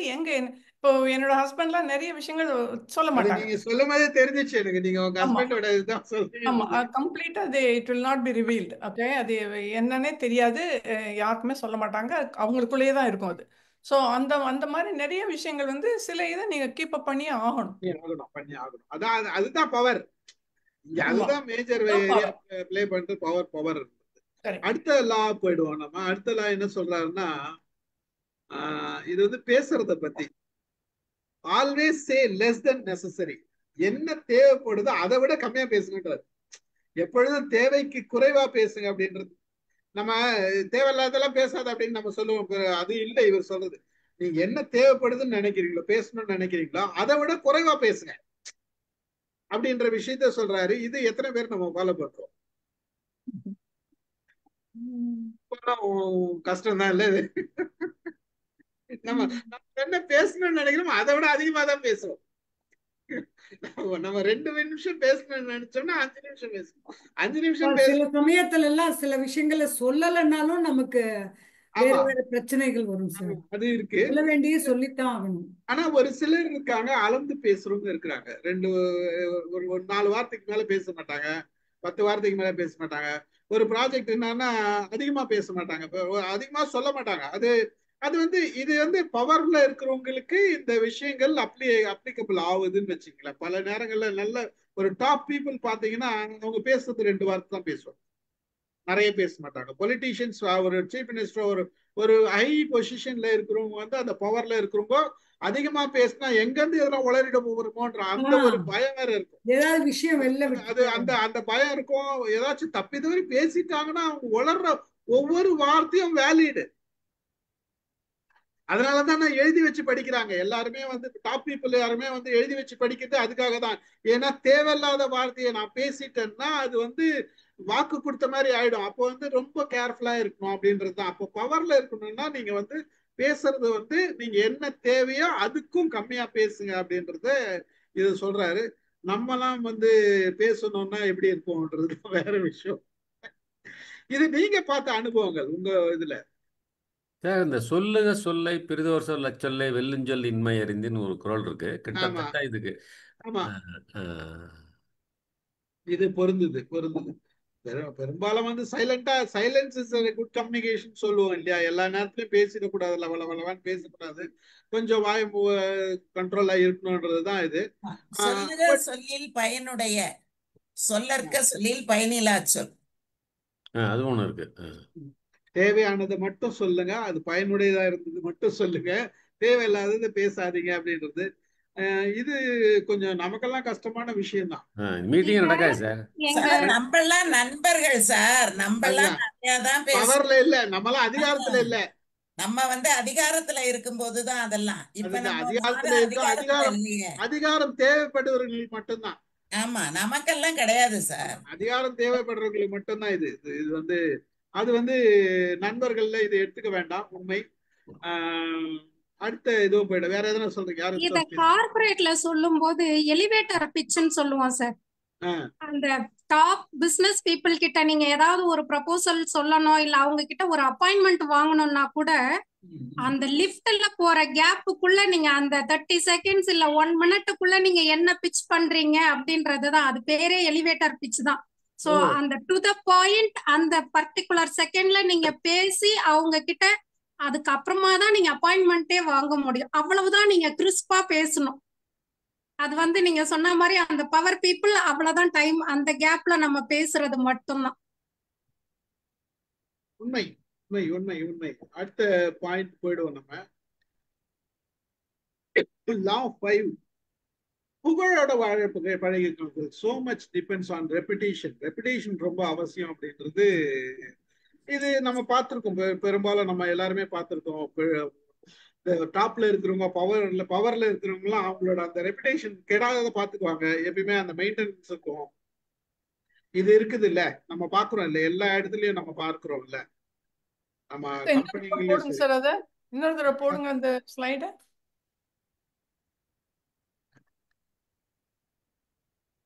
So much depends on reputation. On reputation. God it with your life. Okay. Translation சரியா இருக்கும். புகழோடு வாழ பழகி கொள்ளுங்கன்னு சொல்றீங்க. லைன் மட்டும் போட்டா, அது இது மேல இருக்கிறது மட்டும் போட்டேன். இல்லைங்க, அது வந்து அந்த டிரான்ஸ்லேஷன் சரியா வரலையே உங்களுக்கு. நம்ம தமிழை விட்டுடும், இங்கிலீஷ். சரி. ரெப்புடேஷன் கெடாத வாழ்த்துக்கு நம்ம பழகுறோம். நம்மன்றதை விட ஜென்ரலா வந்து இந்த பவர்ல இருக்கிறவங்க வந்து பெரும்பாலும் வந்து ரெப்புடேஷன், அவங்களோட ரெப்புடேஷன் கெடாத பாத்துக்கிறாங்கன்றதுதான். எந்த நேரத்திலயும் நம்ம வந்து அந்த மக்களோட துணை இதுல இருக்கணும் அப்படின்றதுதான் அது இருக்குது. பாக்குறோம், பல பேரை பார்க்கிறோம் நம்ம. இது வந்து எல்லாத்துக்கும் பொருந்துதா? இன்டெகிரிட்டி. இன்டெகிரிட்டி ரெப்புடேஷன் அப்படிங்கும்போது, இப்போ ரெப்புடேஷன் பவர் இருக்கிற பீப்புள் வந்து எப்படி அவங்களுக்கு ரெப்புடேஷன் கெடுது, அவங்களோட பழக்க வழக்கங்கள் அது வெளியில வந்தது அப்படின்னா, இன்னொன்று அவங்க வந்து இப்போ ட்ரம்ப்பே எடுத்துக்கலேன், எங்க ஊர் ஆளு. ஓகே, அவரோட ரெப்புடேஷன் எப்படி போச்சு? ஏன்னா அவர் சொல்றது ஒண்ணு, செய்யறது ஒண்ணு, இஷ்டத்துக்கு எடுத்தோம் கவுத்தோம் எல்லாம் பண்ணிட்டு இருக்காரு. ஸோ அந்த ரெப்புடேஷன் எப்படி நிற்கும்? இப்போ லைஃப் லாங்க நீங்க பாத்தீங்கன்னா ஒரு 50 வருஷம் கழிச்சும் அதை ட்ரம்ப் பண்ணது ஐயோ அப்படின்லாம் பேசுவோம். அந்த ரெப்புடேஷன் எப்படி நிற்கும்? அது வந்து அந்த இன்டெகிரிட்டி இல்லை அவருக்கு. அவருக்கு பேசுறது சரியில்லை. எல்லாரையும் இன்க்ளூசிவா ஏழை ஜனங்களையும் இன்க்ளூட் பண்றது இல்லை. தான் மட்டும் ஜெயிச்சா போறோம், தான் மட்டும் பணத்தை சேர்த்து வச்சா போறோம்.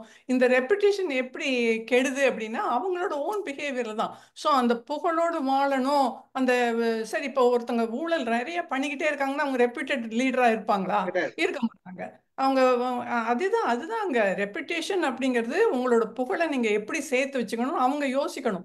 பவர்ல இருக்கிறவங்க நம்ம எப்படி இருக்கணும், எப்படி பேசணும், எந்த மாதிரி ஆட்கள்கிட்ட எந்த மாதிரிலாம் நீங்க வந்து பாலிசியை கொண்டு வரும்போது எப்படி அந்த எவ்வளவு அதுக்குள்ள போய் திங்க் பண்ண வேண்டியிருக்கு அவங்க பண்ணும்போது. இப்போ திடீர்னு நான் வந்து ஒரு கோல்டன் டோமை கட்டுறேன், ஒரு வாழை கட்டுறேன், அச்சா பூச்சா நாளைக்கு வந்து பலுச்சிஸ்தானில் போய் ஒரு தன் பையனுக்கு ஒரு இதை டவரை கட்ட போறாரு. ஸோ அப்போ வந்து ஆப்வியஸாக அவங்களோட ரெப்புடேஷன் எப்படி நிற்கும்? தமிழ்ல சொல்றதுனால அறம் சார்ந்த வாழ்க்கை, அறம் சார்ந்த வாழ்க்கை, live with virtues. அதுதான் அதுக்கு வந்து விளக்கம். அதுக்கு இப்போ reputation காப்பாத்தனா live with virtues, then reputation will be protected. அவ்வளவு. இங்க வந்து இதுல வந்து பலர் பார்த்தோம்னா ரெப்புடேஷனுக்காகவே நம்ம கெடுக்கூடாதுன்னு. உதாரணத்துக்கு வசந்தி மேடம் சொன்னாங்க இல்லையா, பலுச்சிஸ்தான்ல போய் பையனுக்கு கட்ட போறான்னு சொல்றாங்க இல்லையா. இப்ப பாகிஸ்தான் வார் நிறுத்தது கூட காரணம் அதுவா இருக்கலாம். இப்ப அப்படிதான் போகுது இல்லையா. ஆமா, அந்த காரணமே அதுதாங்க. அப்ப எப்படிங்க உங்களை இந்த ஆளை வந்து நம்ம நம்ப முடியும்? அதான் அப்ப அறமற்ற வாழ்க்கை அது, வேற ஒண்ணு இல்லை. உண்மை அதுதான் உண்மை. காந்தி வந்து தென்னாப்பிரிக்கால travel பண்றச்ச he was going to தென்னாப்பிரிக்கா as a lawyer, reputed lawyer தான் நம்ம இந்தியன் கம்யூனிட்டி அவரை கூப்பிட்டுருக்கு. இவர் ஃபர்ஸ்ட் கிளாஸ்ல இருந்து கீழே தள்ளி விட்ட உடனே he never uttered a word, sir. he never even scolded that TTE. அவன் வந்து லாங்குவேஜ் ஃபவுல் லாங்குவேஜில் திட்டுறான். You are a black, you are a stupid, you are a dunce, why did you come to India and come to this person, you are not fit அப்படிலாம் பேசுறான். அவர் ஒண்ணுமே சொல்லல. he just took his shirt, put it on and went to his protector's house, guardian வீட்டுக்கு போறாரு. அவர் வந்து பேக்கர்னு அவர் தான் அவர் கூப்பிட்டுருக்காரு, லாயரா வாங்கன்னு. அவர்கிட்ட போய் சொல்லிட்டாரு, இந்த மாதிரி என்ன ட்ரீட் பண்ணாங்க, ஆனா அவங்களை திட்டாதீங்க, அவங்களாம் அவங்களுக்கு தெரிஞ்சவங்களா தான் இருக்கணும்.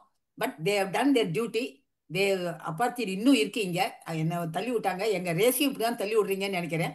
Definitely I am going to stay in South Africa, I am going to fight for my Indians, I am going to get back their rights அப்படின்னு அவர் பேக்கர் சொன்னா. Baker was moved. இவ்வளோ அவமானம் பண்ணி கூட நீங்க அவங்கள ஒரு வார்த்தை திட்டாம வந்திருக்கீங்களே, you are really a great man சொல்லிட்டு he understood his reputation and he worked for him and he gave him all the help.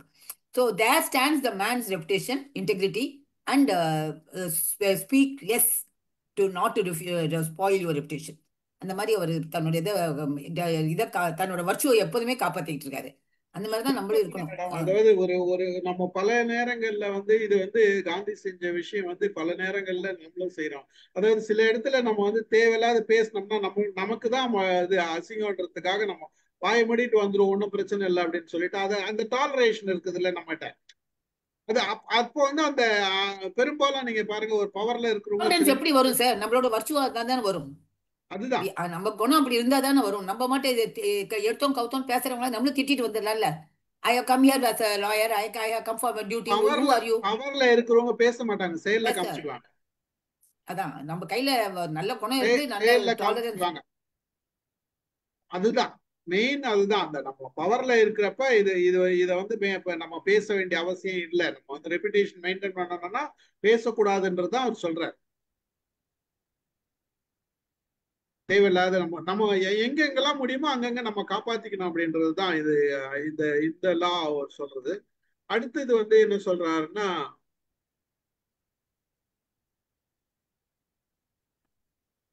Court attention at all cost. இதுதான் இங்க நம்ம இதுதான் கான்ட்ரவர்சியில வந்த விஷயம். அதாவது என்ன வேணா உன்னோட அட்டென்ஷன் வேணும்ன்றதுனால நீங்க என்ன வேணா பண்ணு, எந்த வகையிலும் கவனத்தை ஏற்றுக்கொள்ள அப்படின்றதுதான் இதை சொல்லியிருக்காரு. இது வந்து மக்களால ஏற்றுக்கொள்ள முடியல.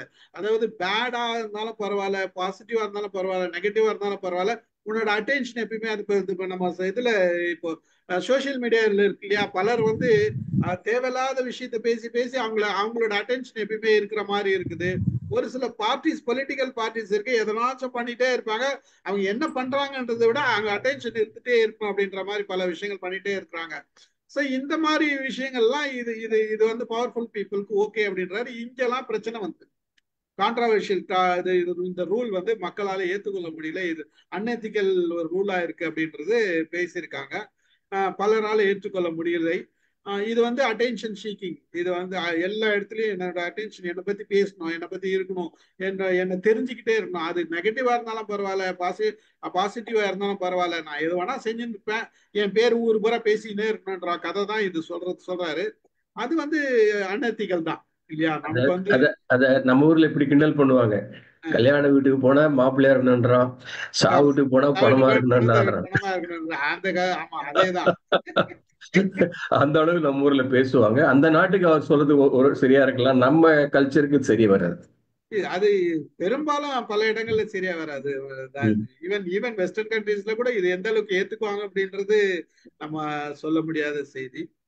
இல்ல அப்படி பவருக்கு வந்திருக்காங்க. ஆனா வந்து ஹிட்லர்லாம் அப்படிதானே, எல்லாம் at all cost I need my attention, I am the leader, you do what I say, அந்த மாதிரி பவரோட சேர்ந்து அட்டென்ஷன் இருந்ததுனால தான் அதெல்லாம் ஒரு குரூப், அந்த குரூப்லாம் மேல அந்த ஹிஸ்டரி எல்லாம் எடுத்து தான் எழுதியிருக்காரு. அதாவது மோஸ்ட்லி இவர் எழுதினது வந்து அந்த பேக்ரவுண்ட் எல்லாம் எடுத்துட்டு ஓல்டு ஹிஸ்டரியை எடுத்துட்டு அதை எக்ஸாம்பிள் காமிச்சு தான் எழுதியிருக்காரு.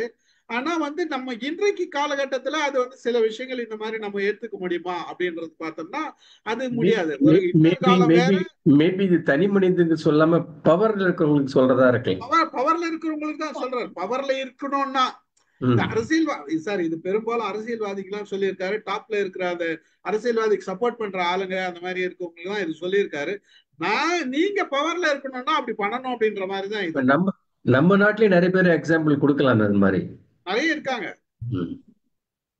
நிறைய இருக்கிறாங்க அந்த மாதிரி நிறைய சார். நம்ம நாட்டுல இல்ல, நம்ம ஸ்டேட்லயே நிறைய பேர் இருக்காங்க சார். அட்டென்ஷன் சீக்கிங்ல நிறைய இருக்கு இல்ல, நிறைய இருக்கு அந்த மாதிரி ஒரு சில கேட்டகரிஸ் தான் இருக்குது. அடுத்தது போயிடலாம். இது வந்து டெலிகேட்டிங் த ஒர்க் ஆக்சுவலா. ஆனா அதையும் வந்து get others to do the work for you. உங்களுக்காக மற்றவங்களை வேலை செய்ய சொல்லுங்க, but always take the credit. மற்றவங்க கிட்ட வேலை வாங்கிக்க, அந்த கிரெடிட்லாம் நீங்க பாத்துக்குங்க, உங்களுக்கு வர மாதிரி பாத்துக்குங்க அப்படின்றது தான் இதை சொல்றாரு. அந்த டெலிகேட்டிங் ஒர்க் வரைக்கும் ஓகே. டெலிகேட்டிங் ஒர்க்ன்றது நம்ம மற்றவங்க கிட்ட ஒர்க் வாங்குறதுன்றது இது வந்து ஒரு லீடர்ஷிப்போட குவாலிட்டி. ஒரு நல்ல லீடர்னா அழகான வேலையை அங்கங்க வாங்கிக்குவாங்கன்றது ஓகே. ஆனா எல்லா கிரெடிட்டும் நான் மட்டும் தான் எடுத்துக்குவேன், வேலை செஞ்சு கொடுக்க கூடாது அப்படின்றது வந்து அன்எத்திக்கல். அது வந்து தப்பான சொல்ல வர. எல்லா கிரெடிட்டும் நீ எடுத்துக்கிறதுக்கு முயற்சி, இது திருட்டுத்தனத்தை கொஞ்சம் சொல்லி கொடுக்குறது. நீ பவர்ல இருக்கணும்னா இப்படி பண்ணணும்ன்றது இவர் ஆல்மோஸ்ட் ஹிட்லரை சொல்றாரு.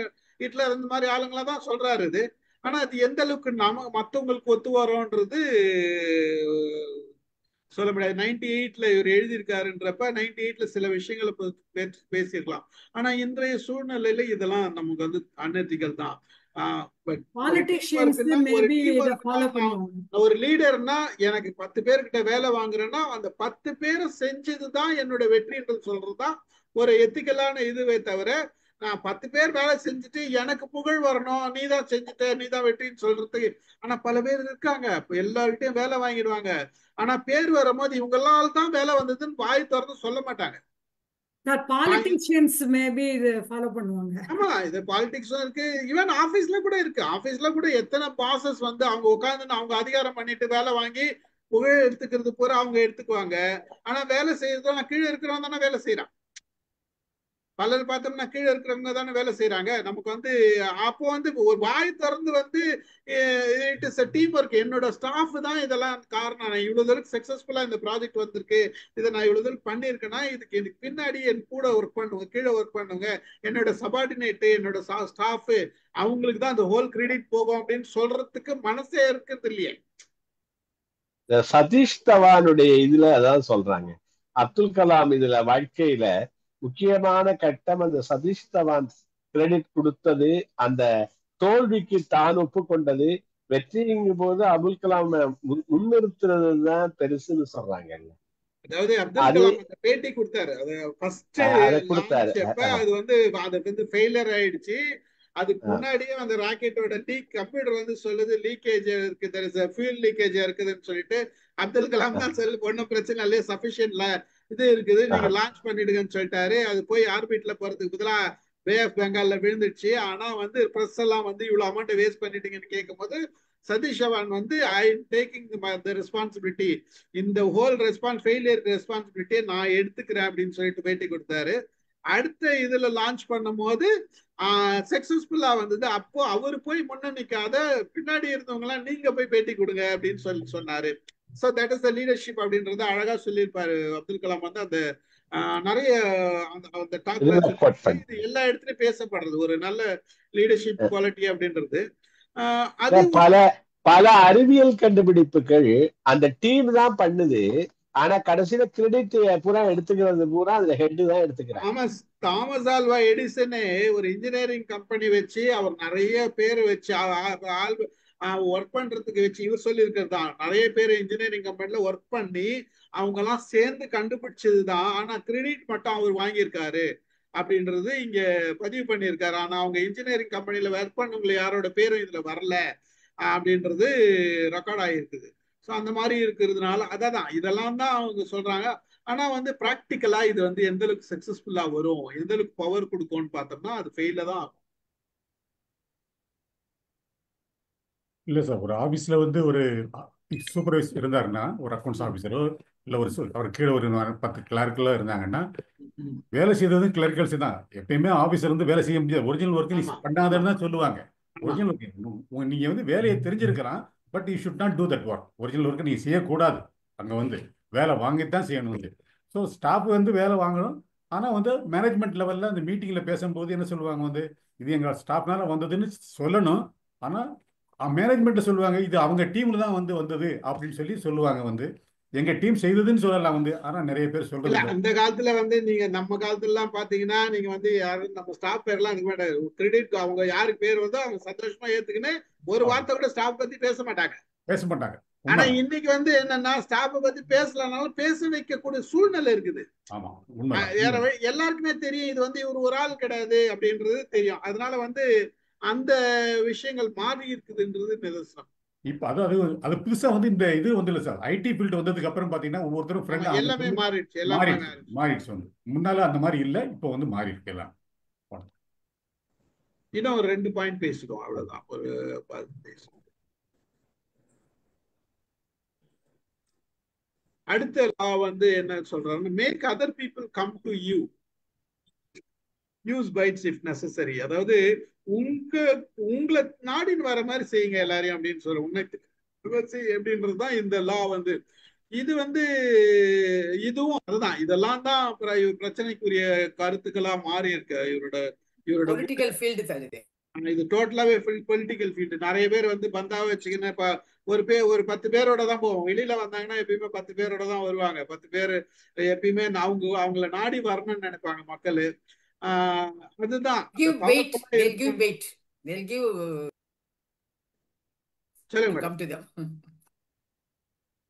ஆமா. அந்த அந்த அந்த கிரெடிட் அது எப்பயுமே வந்து நம்ம கூடவே 10 பேர் இருக்கணும், நம்ம ஆளுங்க இருந்துட்டே இருக்கணும்ன்றது அந்த மாதிரி ஒரு இன்டென்ஷன் பல பேருக்கு இருக்குது. ஆனா வந்து அது என்னதான் பவர்ஃபுல்லா இருந்தாலும் வந்து அவங்கள வந்து மதிக்கிறது வந்து நம்ம வந்து ஒரு கேவலமா தானே பாக்குறோம். இன்னைக்கு நம்ம நீ அவன் வந்துட்டு இருக்கான் அப்படின்னா இவ்வளவு பேர் வேற பேர் பந்தாவை வச்சுருக்காங்க, எப்பவாரு அவனை சுத்தினே இருக்காங்க அப்படின்னா நம்ம என்ன சொல்லுவோம்?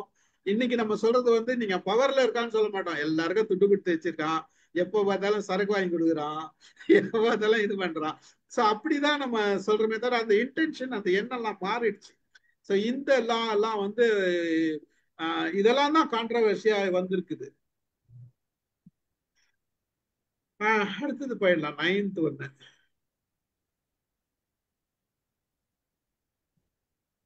Win through your action, never argument, never through argument. அதாவது ஆர்கியூமெண்ட் பண்ணாதீங்க, செயல்களின் மூலம் வெற்றி பெறுங்க, வாதங்களே அல்ல, வாதங்களால் அல்ல. ஆர்கியூமெண்ட் பண்ணாதீங்கன்னு சொல்றாரு. இது வந்து இது ஓரளவுக்கு இதுதான், வின் த்ரூ யுவர் ஆக்ஷன். உங்க செயலால நீங்க வெற்றி பெறத காமிங்க. ஆர்கியூமெண்ட் பண்ணி நான் ஜெயிச்சிட்டேன்னு நினைக்காதீங்க, மற்றவங்க கூட ஆர்கியூமெண்ட் பண்ணாதீங்க அப்படின்றாரு. பெரும்பாலும் வந்து நிறைய செயல்ல செய்யறவங்க, அதாவது ஒரு ஒரு விஷயம் தெரிஞ்சவங்க ஆர்கியூமெண்ட் பண்ண மாட்டாங்க, நிறைய ஆர்குமெண்ட் பண்ண மாட்டாங்க. அந்த பவர்ஃபுல் பீப்புள்ல கூட நான் நிறைய பேர் பார்த்தோம்னா ஆர்குமெண்ட் பண்ண மாட்டாங்க. இது உண்மை. இது வந்து ஆர்குமெண்ட்ன்றது அன்னெசரி ஆர்குமெண்ட் எல்லாரும் பண்றத குறைச்சிட்டு இருக்கிறவங்க நிறைய பேர் இருக்காங்க. எந்த ஃபீல்டுல தான் ஆர்குமெண்ட்ன்றது பெரும்பாலும் தேவையில்லாத, சும்மா ஒரு சின்ன கேட்டகரியில இருக்கிறவங்க, லோ கேட்டகரியில இருக்கிறவங்க தான் தேவையில்லாத பேசிட்டு ஆர்குமெண்ட் பண்ணிட்டு நான் தான் பெரியவன் நீ தான் பெரியவன் இந்த காமிக்கிற விஷயங்கள்லாம் ஒரு டாப் லெவல்ல இருக்கிறவங்க, பவர்ல இருக்கிறவங்களுக்கு இருக்காது அப்படின்றது அவங்க செயல்ல காமிப்பாங்க அப்படின்னா அதுதான் செய்யணும்னு சொல்றேன். இது வந்து ஓரளவுக்கு ஒத்துக்கிற மாதிரி தான் இருக்கு. இது வந்து ஆர்குமெண்ட், நம்மளாம் ஆர்குமெண்ட் பண்றோமா? நம்ம ஆர்குமெண்ட் பண்றது வேற, கன்ஸ்ட்ரக்டிவ் டிஸ்கஷன் சொல்லுவாங்க. நம்ம இதெல்லாம் கன்ஸ்ட்ரக்டிவ் டிஸ்கஷன் சொல்றப்ப நம்ம வந்து தேவையான ஒரு ஆர்குமெண்ட் நம்ம பண்றோம்.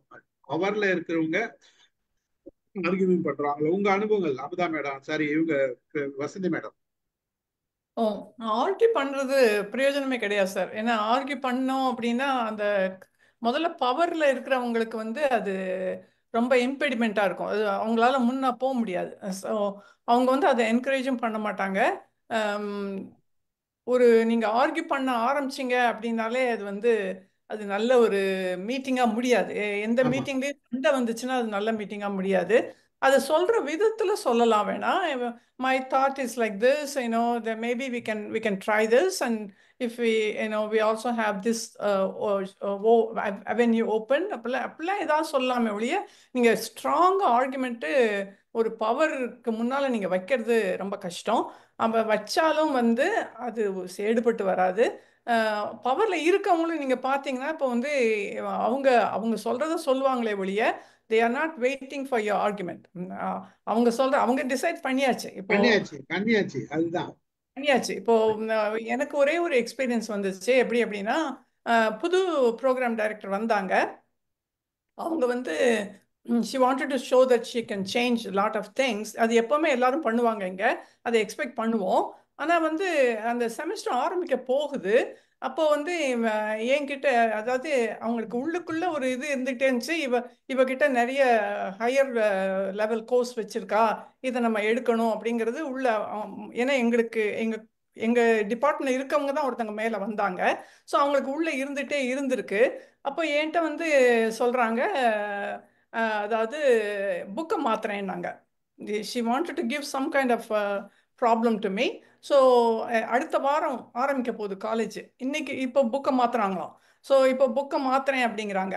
ஸோ நான் வந்து என்ன ஆர்கியூ பண்ணுறதுல பிரயோஜனம் கிடையாது. ஏன்னா வந்து டிசைட் பண்ணிட்டாங்க, அவங்க புக்கை மாற்றணும் அப்படின்னு டிசைட் பண்ணிட்டாங்க. ஸோ வந்து நான் சொன்னேன், ஓகே என்ன புக்கு மாற்ற போறீங்கன்னா, அந்த புக்கு நல்ல புக்கே கிடையாது, நான் முதலே ரிவ்யூ பண்ணியிருக்கேன். ஸோ நான் சொன்னேன் அந்த புக்கில் வந்து அவ்வளோ இந்த புக்கில் இருக்கிறாப்புல இல்லையே அப்படின்னு சொன்னேன். ஆனால் அவங்க வந்து டிசைட் பண்ணதுனால நான் ஆர்கியூ பண்ணலை. நான் என்ன நினச்சேன்னா, நீங்கள் பாத்திரத்தை மாற்று, நான் பண்ணுறதை நான் பண்ணிட்டு இருப்பேன். ஓகே, ஸோ அதனால நான் சொன்னேன் அதனால என்ன இப்போ ஓகே அப்படின்ட்டேன் நான். ஆனால் உள்ளுக்குள்ளே வந்து சப்ஜெக்ட் வந்து ஒன்னே தான், எங்கே போனாலும் சப்ஜெக்ட் ஒன்னே தான். இவங்க இந்த புக்கை மாத்துறது, நான் வேணா பேஜஸ் என்னோட பவர் பாயிண்ட்ல இந்த பேஜஸ் அந்த பேஜஸ் நான் மாற்றணும், அவ்வளோதான் எனக்கு விஷயம். ஆனால் சப்ஜெக்டை நான் வந்து போன் அனாட்டமி சொல்லிட்டு இருந்தேன். எல்லா இடத்துலையும் போன் அனாட்டமி ஒன்று தானே. ஸோ அது என்ன இவங்க பெரிய புக்கை மாற்றுறது. ஸோ அவங்களோட சாட்டிஸ்ஃபேக்ஷனுக்கு அவங்க புக்கு மாற்றுறாங்க. ஆனால் ஆர்கியூ பண்ண ஆரம்பிச்சேன்னா அது வந்து அனாவசியமாக முடியும். இது அனாவசியமாக ஒரு ரிஃப்ட் வரும். ஏன்னா அப்போ தான் வந்திருக்காங்க அவங்க. இந்த ரிஃப்ட் இன்னும் ஒரு வருஷத்துக்கு கண்டினியூ பண்ணிக்கிட்டே இருக்கும் இவங்க கூட. அதனால நான் வந்து ஒன்றும் சொல்லாமல் பண்ணிட்டேன். ஓகே அப்படின்னு சொல்லிட்டு என்னோட இதை மட்டும் மாற்றி நான் பண்ணுறதே நான் பண்ணிக்கிட்டு இருந்தேன். ஓகே, அவங்க என் கிளாஸில் வந்து தான் பார்க்க போகிறதில்ல. சாப்டர் 8 சாப்டர் 1 போடுவேன், சாப்டர் 1 ஓகே சாப்டர் 2 போடுவேன். எப்படி பண்ணணும் அது எனக்கு தெரியும். ஸோ இந்த மாதிரி நம்ம வந்து ரொம்ப ஷ்ரூடாகவும் ஆர்கியூ பண்ணாமல் அவங்க கிட்ட நம்ம வேலையை பார்த்துக்கிட்டு போனோம்னா தான் நம்ம ஜெயிக்க முடியும். பவரில் இருக்கிறவங்க அப்படிதான். She doesn't want me to argue. She was waiting for me to argue. So அது அவங்களுக்கு வேணும், நான் ஆர்கியூ பண்ணுவேன் நினைச்சுதான் என்கிட்ட வந்து கேட்குறாங்க அவங்க. ஸோ அப்போ வந்து நம்ம அதை புரிஞ்சுக்கிட்டு, நான் உங்ககிட்ட ஆர்கியூ பண்ண வரல, நான் என் வேலையை பார்த்துட்டு போறேன் அப்படின்னு சொல்லிட்டு இருந்துட்டோம் வச்சுங்களேன், அது தானே சரியா போயிடும். அப்புறம் she left within 2 years she left. அப்புறம் திருப்பி பழைய புக்கு போயிட்டோம் நாங்க. நான் பேசி அந்த புக்கு ஒன்றும் பிரயோஜனம் கிடையாதுன்ட்டு. இது வந்து பவர்ல இருக்கிறவங்களுக்கு வந்து அது இருக்கு அவங்க கிட்ட. அதான் அந்த பவர்ல வந்துட்ட பிறகு அவங்களுக்கு ஒரு டிசிஷன் மேக்கிங் வந்து பிறகு டிசிஷன் எடுத்துட்ட பிறகு நம்ம யாராச்சும் ஆர்கியூ பண்ணா நம்ம ஆர்கியூ பண்ணலாமா அப்படின்னு. நம்ம ஈவன் பவர்ல இருக்கிறவங்க அவங்க இம்ப்ளிமெண்ட் பண்ணும்போது நம்ம ஆர்கியூ பண்ணா கூட அவங்க பண்ண மாட்டாங்க. அவங்க என்ன பண்ணுவாங்க, அவங்க கேட்டுக்கிட்டு போயிட்டு இம்ப்ளிமெண்ட் பண்ணிட்டு நமக்கு ரிவெஞ்ச் எடுப்பாங்க. ஆமா ஆமா, ஆர்கியூ பண்ணுன்றதுக்காக நமக்கு ரிவெஞ்ச் எடுப்பாங்களே தவிர அவங்க ஆர்கியூ பண்ண மாட்டாங்க நம்ம கிட்ட. அப்படியே சொல்லிட்டு அந்த புக்கு தான் போயிட்டு எல்லாம் அவங்க பண்றத பண்ணிட்டு சும்மாவும் இருக்க மாட்டாங்க. நமக்கும் இது தேவையில்லாத வேலைதான். நமக்கு நம்ம பாட்டு சைலண்டா இருந்துட்டோம்னா பிரச்சனை இல்லை. இதுதான் இது வந்து நெசசரி. பொதுவாவே வந்து அங்கன்னு இல்லை, எங்கேயுமே நம்ம ஆர்கியூமெண்ட் இல்லாத இருக்கிறது நல்லது. ரொம்ப தேவையில்லாத ஆர்கியூமெண்ட் இருக்கிறது நல்லது. ஃபேட்டிமா காலேஜ்லயே நடந்துச்சுங்க. ஃபேட்டிமா காலேஜ்ல வந்து அந்த பிரின்சிபல் வந்து ரொம்ப அத்தாரிட்டேட்டிவ் பிரின்சிபல் நான் இருக்கும்போது. ஒரு நாள் நான் காலையில வந்து அவங்க வந்து she puts the person on the spot. Okay, அப்போ வந்து ஒரு நாள் என்கிட்ட வந்து சொன்னாங்க, நாளைக்கு நீ வந்து ஹோல் காலேஜ் அசம்பிளிலையும் சரோஜினி நாயுடு பத்தி பேச போறேங்கிறாங்க என்கிட்ட. ஒரு நாள் தான் டைம் கொடுக்குறாங்க எனக்கு. நான் வந்து அப்பதான் நான் ஜாயின் பண்ணியிருக்கிறேன். நான் வந்து ஹோல் காலேஜையும் ஃபேஸ் பண்ணணும்னா எனக்கு நர்வஸ் ஆயிட்டேன். நான் என்னடா பண்ண போறோம், இந்த அம்மா இந்த நாளைக்கு காலையில அசம்பிளில நீ சரோஜினி நாயுடு பத்தி பேச போறேங்கிறாங்களே அப்படின்னு சொல்லிட்டு. ஆனா முடியாதுன்னு சொல்ல முடியாது.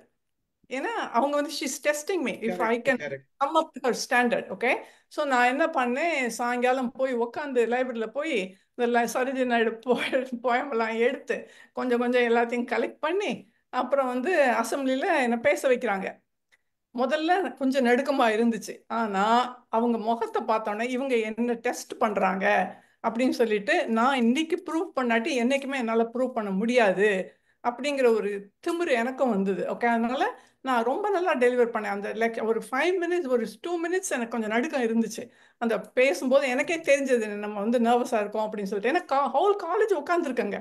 அதுக்கப்புறம் வந்து அப்புறம் நான் வந்து பேச ஆரம்பிச்சு முடிச்ச உடனே அவங்க வந்து they will show there intimidate பண்ணுறாங்க. அவங்கள இன்டிமிடேட் பண்ணி அவங்க பவரில் வந்து உன்னால இது பண்ண முடியாதுங்கிறத நான் ப்ரூவ் பண்ணேன். அவங்க ப்ரூவ் பண்ணுறாங்க, நான் என்னால் இது பண்ண முடியுங்கிறத நான் ப்ரூவ் பண்ணுறேன்ல. ஸோ இந்த கிளாஷ் வந்து பவர் இருக்கவங்ககிட்ட இருந்துக்கிட்டே இருக்கும் சார். அதை வந்து நம்ம புரிஞ்சுக்கிட்டு நம்ம வந்து நடந்துக்கணுமே வெளியே அவங்கள ஃபைட் பண்ணுறதுல பிரயோஜனமே கிடையாது. பிரயோஜனமே இல்லை, உண்மைதான். அடுத்து ஃபைனலாக ஒன்று பார்க்குறோம், 10வது point. Infection avoid unhappy and unlucky அப்படின்னு ஒரு போட்டிருக்காரு. இதுல எனக்கு இந்த பாயிண்ட் வந்து அன்ஹாப்பி ஓகே, அன்ஹாப்பியும் சரி அன்லக்கியும் சரி, மகிழ்ச்சியாக இருக்கு. நான் கொஞ்சம் டிரான்ஸ்லேஷன் வேற மாதிரி போட்டிருக்கேன். மகிழ்ச்சியாக இருக்க தெரியாதவர்களையும் சரியாக இயங்க தெரியாதவர்களையும் தவிர்த்து விடுங்கள் போட்டிருக்கேன். இது எனக்கு தகுந்த மாதிரி நான் போட்டிருக்கேன் தவிர, ஆனா அவர் சொல்ல வந்த கருத்து வந்து அன்ஹாப்பி பீப்புள் அன்லக்கி பீப்புள் அப்படின்றது வந்து அன்லக்கி பீப்புள்னு ஒருத்தர் கிடையாது. அது வந்து நாட் அக்செப்டபிள். இதெல்லாம் தான் கான்ட்ரவர்சியில போயிருக்கு. அன்லக்கி பீப்புள்ன்றது கிடையாது. அன்ஹாப்பி பீப்புள் அப்படின்னா பல காரணங்களால அன்ஹாப்பியா இருப்பாங்கன்றது ஒரு பக்கம். இந்த டோட்டலா என்ன சொல்லியிருக்கலாம்னா, நெகட்டிவ் பீப்புள் கிட்ட இருக்காதீங்க, அவாய்ட் பண்ணுங்க. நம்மளை சுத்தி நெகட்டிவ் பீப்புள் இருக்காங்க, நம்ம நெகட்டிவாவே பேசிட்டு இருக்காங்க அப்படின்னா அவங்கள அவாய்ட் பண்றது இயற்கை. அதுதான் நேச்சுரலா வந்து நம்மளை சுத்தி தேவையில்லாத விஷயங்களை பேசிட்டு இருக்காங்க, நெகட்டிவ் இன்ஃபர்மேஷனே நமக்கு நிறைய கொடுத்துட்டு இருக்காங்கன்னா அவங்கள அவாய்ட் பண்றது நமக்கு எப்பயுமே ஒரு நம்மளோட அடுத்த செயலுக்கு வந்து நம்ம அவங்க தடையா இருப்பாங்க. அது அப்போ அவங்களோட மெசேஜ் எதுவுமே கேட்காத இருக்கிறது நமக்கு நல்லது. ஆனா இதுல அன்ஹாப்பி அன்லக்கின்றது வந்து எந்த விதத்துல ஒரு ஜஸ்டிஃபை பண்றாருன்றது தெரியல எனக்கு. ஆனா வந்து அது இங்க வந்து நம்ம வந்து அன்ஹெல்தி, அதாவது நெகட்டிவ் பீப்புளா அவாய்ட் பண்றது நல்லது. நம்ம யூஸ்வலா வந்து நம்ம கிட்ட இருக்கிறது வந்து நடக்குது.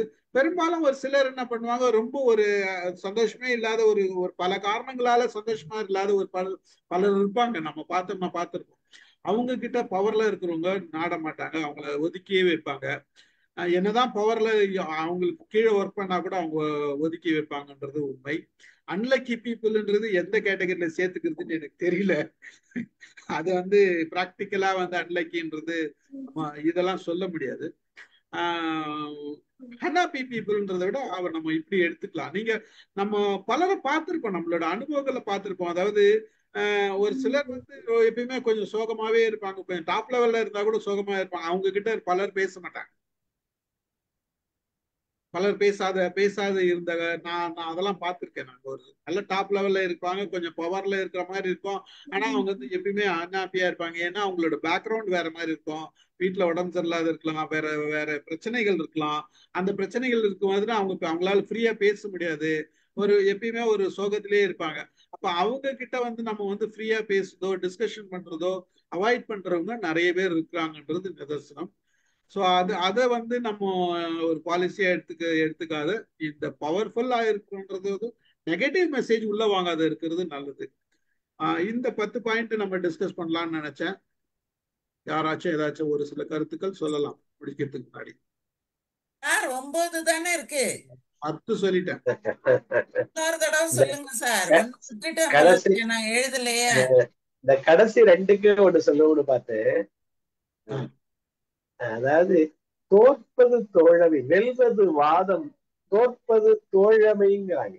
நிறைய ஒரு குரூப் இப்ப எங்களுடைய இந்த காலேஜ் ஃப்ரெண்ட்ஸ் ஒரு குரூப் இப்ப ஃபார்ம் ஆச்சு. அதுல ஒரு சாரார் ஒரு இதை எழுதுறாங்க. நம்ம நியாயம் நினைச்சு எழுதுறான், அது மன வேறுபாடு வருது, அதுல நிறைய வருது. நம்ம அங்க அந்த காலேஜ் குரூப்ல அதுல ஜெயிக்க யாரையும் மாத்த முடியாது, அவையவே மனசுல இருக்கிறது தான் இருக்கு. அதுவும் எல்லாரும் 73 74 வயதுல இருக்கவங்க. அப்ப தோற்பதுதான் அதுல தோழமை. அதனால நாம அதுல விட்டுட்டேன். சரியான இதுதான் நம்ம சொல்றது, இருந்தாலும் அப்படி சொல்றாங்கன்னு விட்டுட்டேன். அது ஒண்ணு. 2வது, இந்த அழுது விடிஞ்ச இந்த பெசிமிஸ்டிக் பீப்புள் அப்படிங்கிறத நீங்க அன்லக்கிங்க கூட எடுத்துக்கலாம். அவங்கள்ட்ட சொன்னா எதுக்கும் தடை தான் சொல்லுவாங்க. அது நடக்காதப்பா, அது என்னப்பா, அப்படிதான் பேசுவாங்க.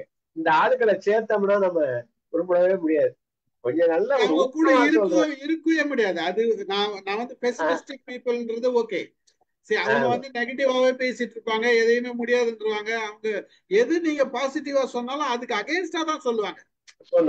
அதே மாதிரி இந்த அன்லக்கின்னு சொல்றாருல, இந்த அழுது விடிஞ்சு இந்த தோல்வி அவன் மனசுலயே இருக்கேன்னு வச்சுக்கோங்களேன், அவனோட சேர்ந்தா நமக்கு அந்த தோல்விதான் அது எப்படியோ ரிஃப்ளெக்ட் ஆயிடுது. ஒரு ஹாப்பியா இருக்கவங்களோட சேர்ந்தாதான் அந்த இது நல்லா இருக்கு. எல்லாமே 10 பொதுவாவே நம்ம சந்தோஷம் பேசுறவங்க கூட இருந்தோம்னா நம்ம எப்பயுமே அந்த ஹாப்பி மூட்ல இருப்போம், அந்த எனர்ஜி இருக்கும். நமக்கு பார்க்கும் போதே அன்னைக்கு 4 புறம் நல்ல ஜாலியா இருப்போம். நம்ம ஹோல் டே வந்து நமக்கு எனர்ஜி இருக்கும். நம்ம பாத்தீங்கன்னா ஒரு 10 பேர் ஒரு மாதிரி பேசுறாங்கன்னா நம்மளால இருக்கவே முடியாது, அந்த சிச்சுவேஷன்ல இருக்கவே முடியாது, நம்ம அவாய்ட் பண்ணிட்டு வந்துருவோம். ஆனா வந்து இது வந்து நம்ம ஜென்ரலாவே ஒரு சிலர் வந்து அந்த மாதிரி பேசுறவங்க தான் அவாய்ட் பண்ணிட்டு போயிடுவாங்க. ஒரு சிலர் அந்த கேட்டகரியே இருப்பாங்க. அந்த கும்பல் வந்து ஒரே மாதிரி இருக்கும், அவங்க பூராவே நெகட்டிவ் பேசுறவங்களாவே கூட இருக்கிறாங்க. பல பேர் பார்த்துருப்பேன், நெகட்டிவா பேசுறவங்க கூட சுத்தி இருக்கிறவங்க பூரா நெகட்டிவ் அவருக்கு ஆமா போடுறவங்களா இருப்பாங்க.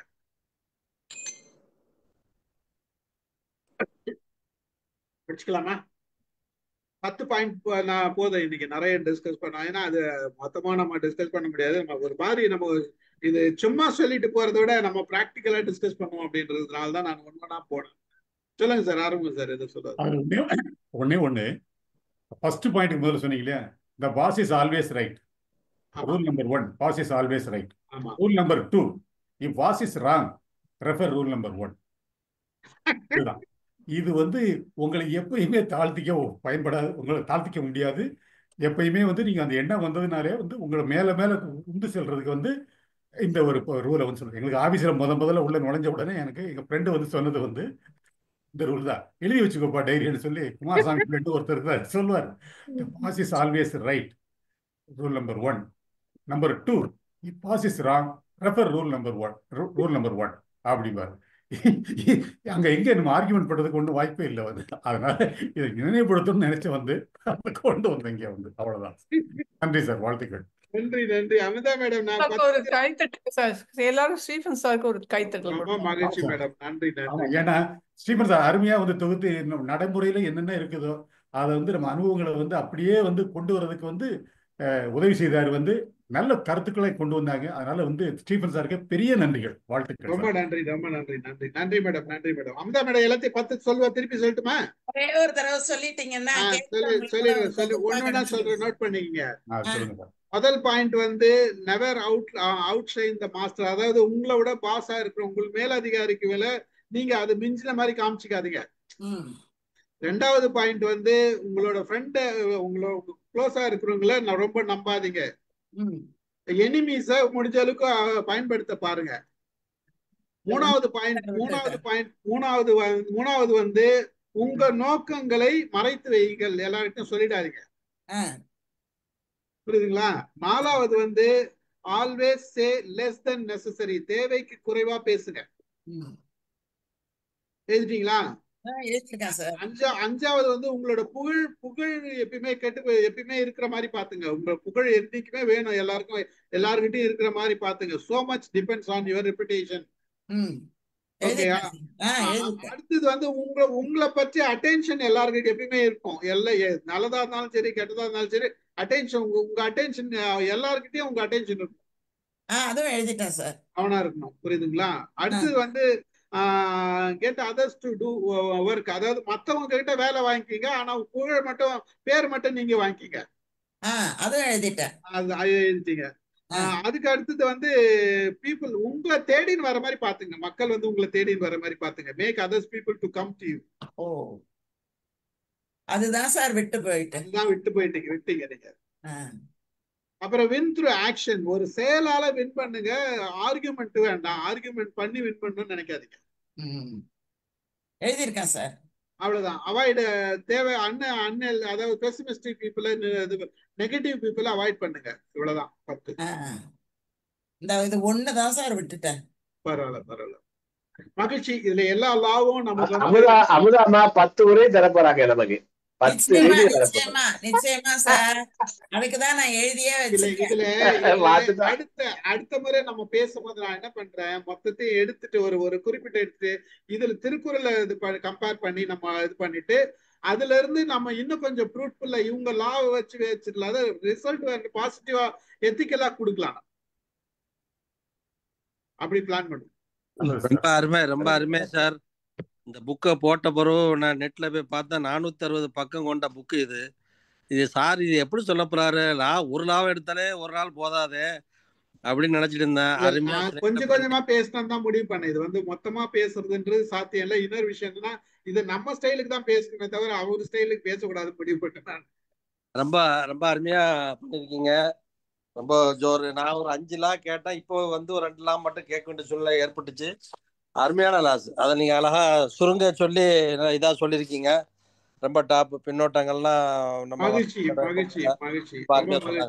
கலந்து கொண்ட அனைவருக்கும் நன்றி. வாழ்த்துக்கள் சார். வாழ்த்துக்கள். Thank you sir. தேங்க்யூ. மேடம் நன்றி. பார்க்கலாம். ஓகே, நாளைக்கு வந்து இவரு நம்ம ராமு சார் தான் போட்டிருக்கோம். பார்ப்போம்.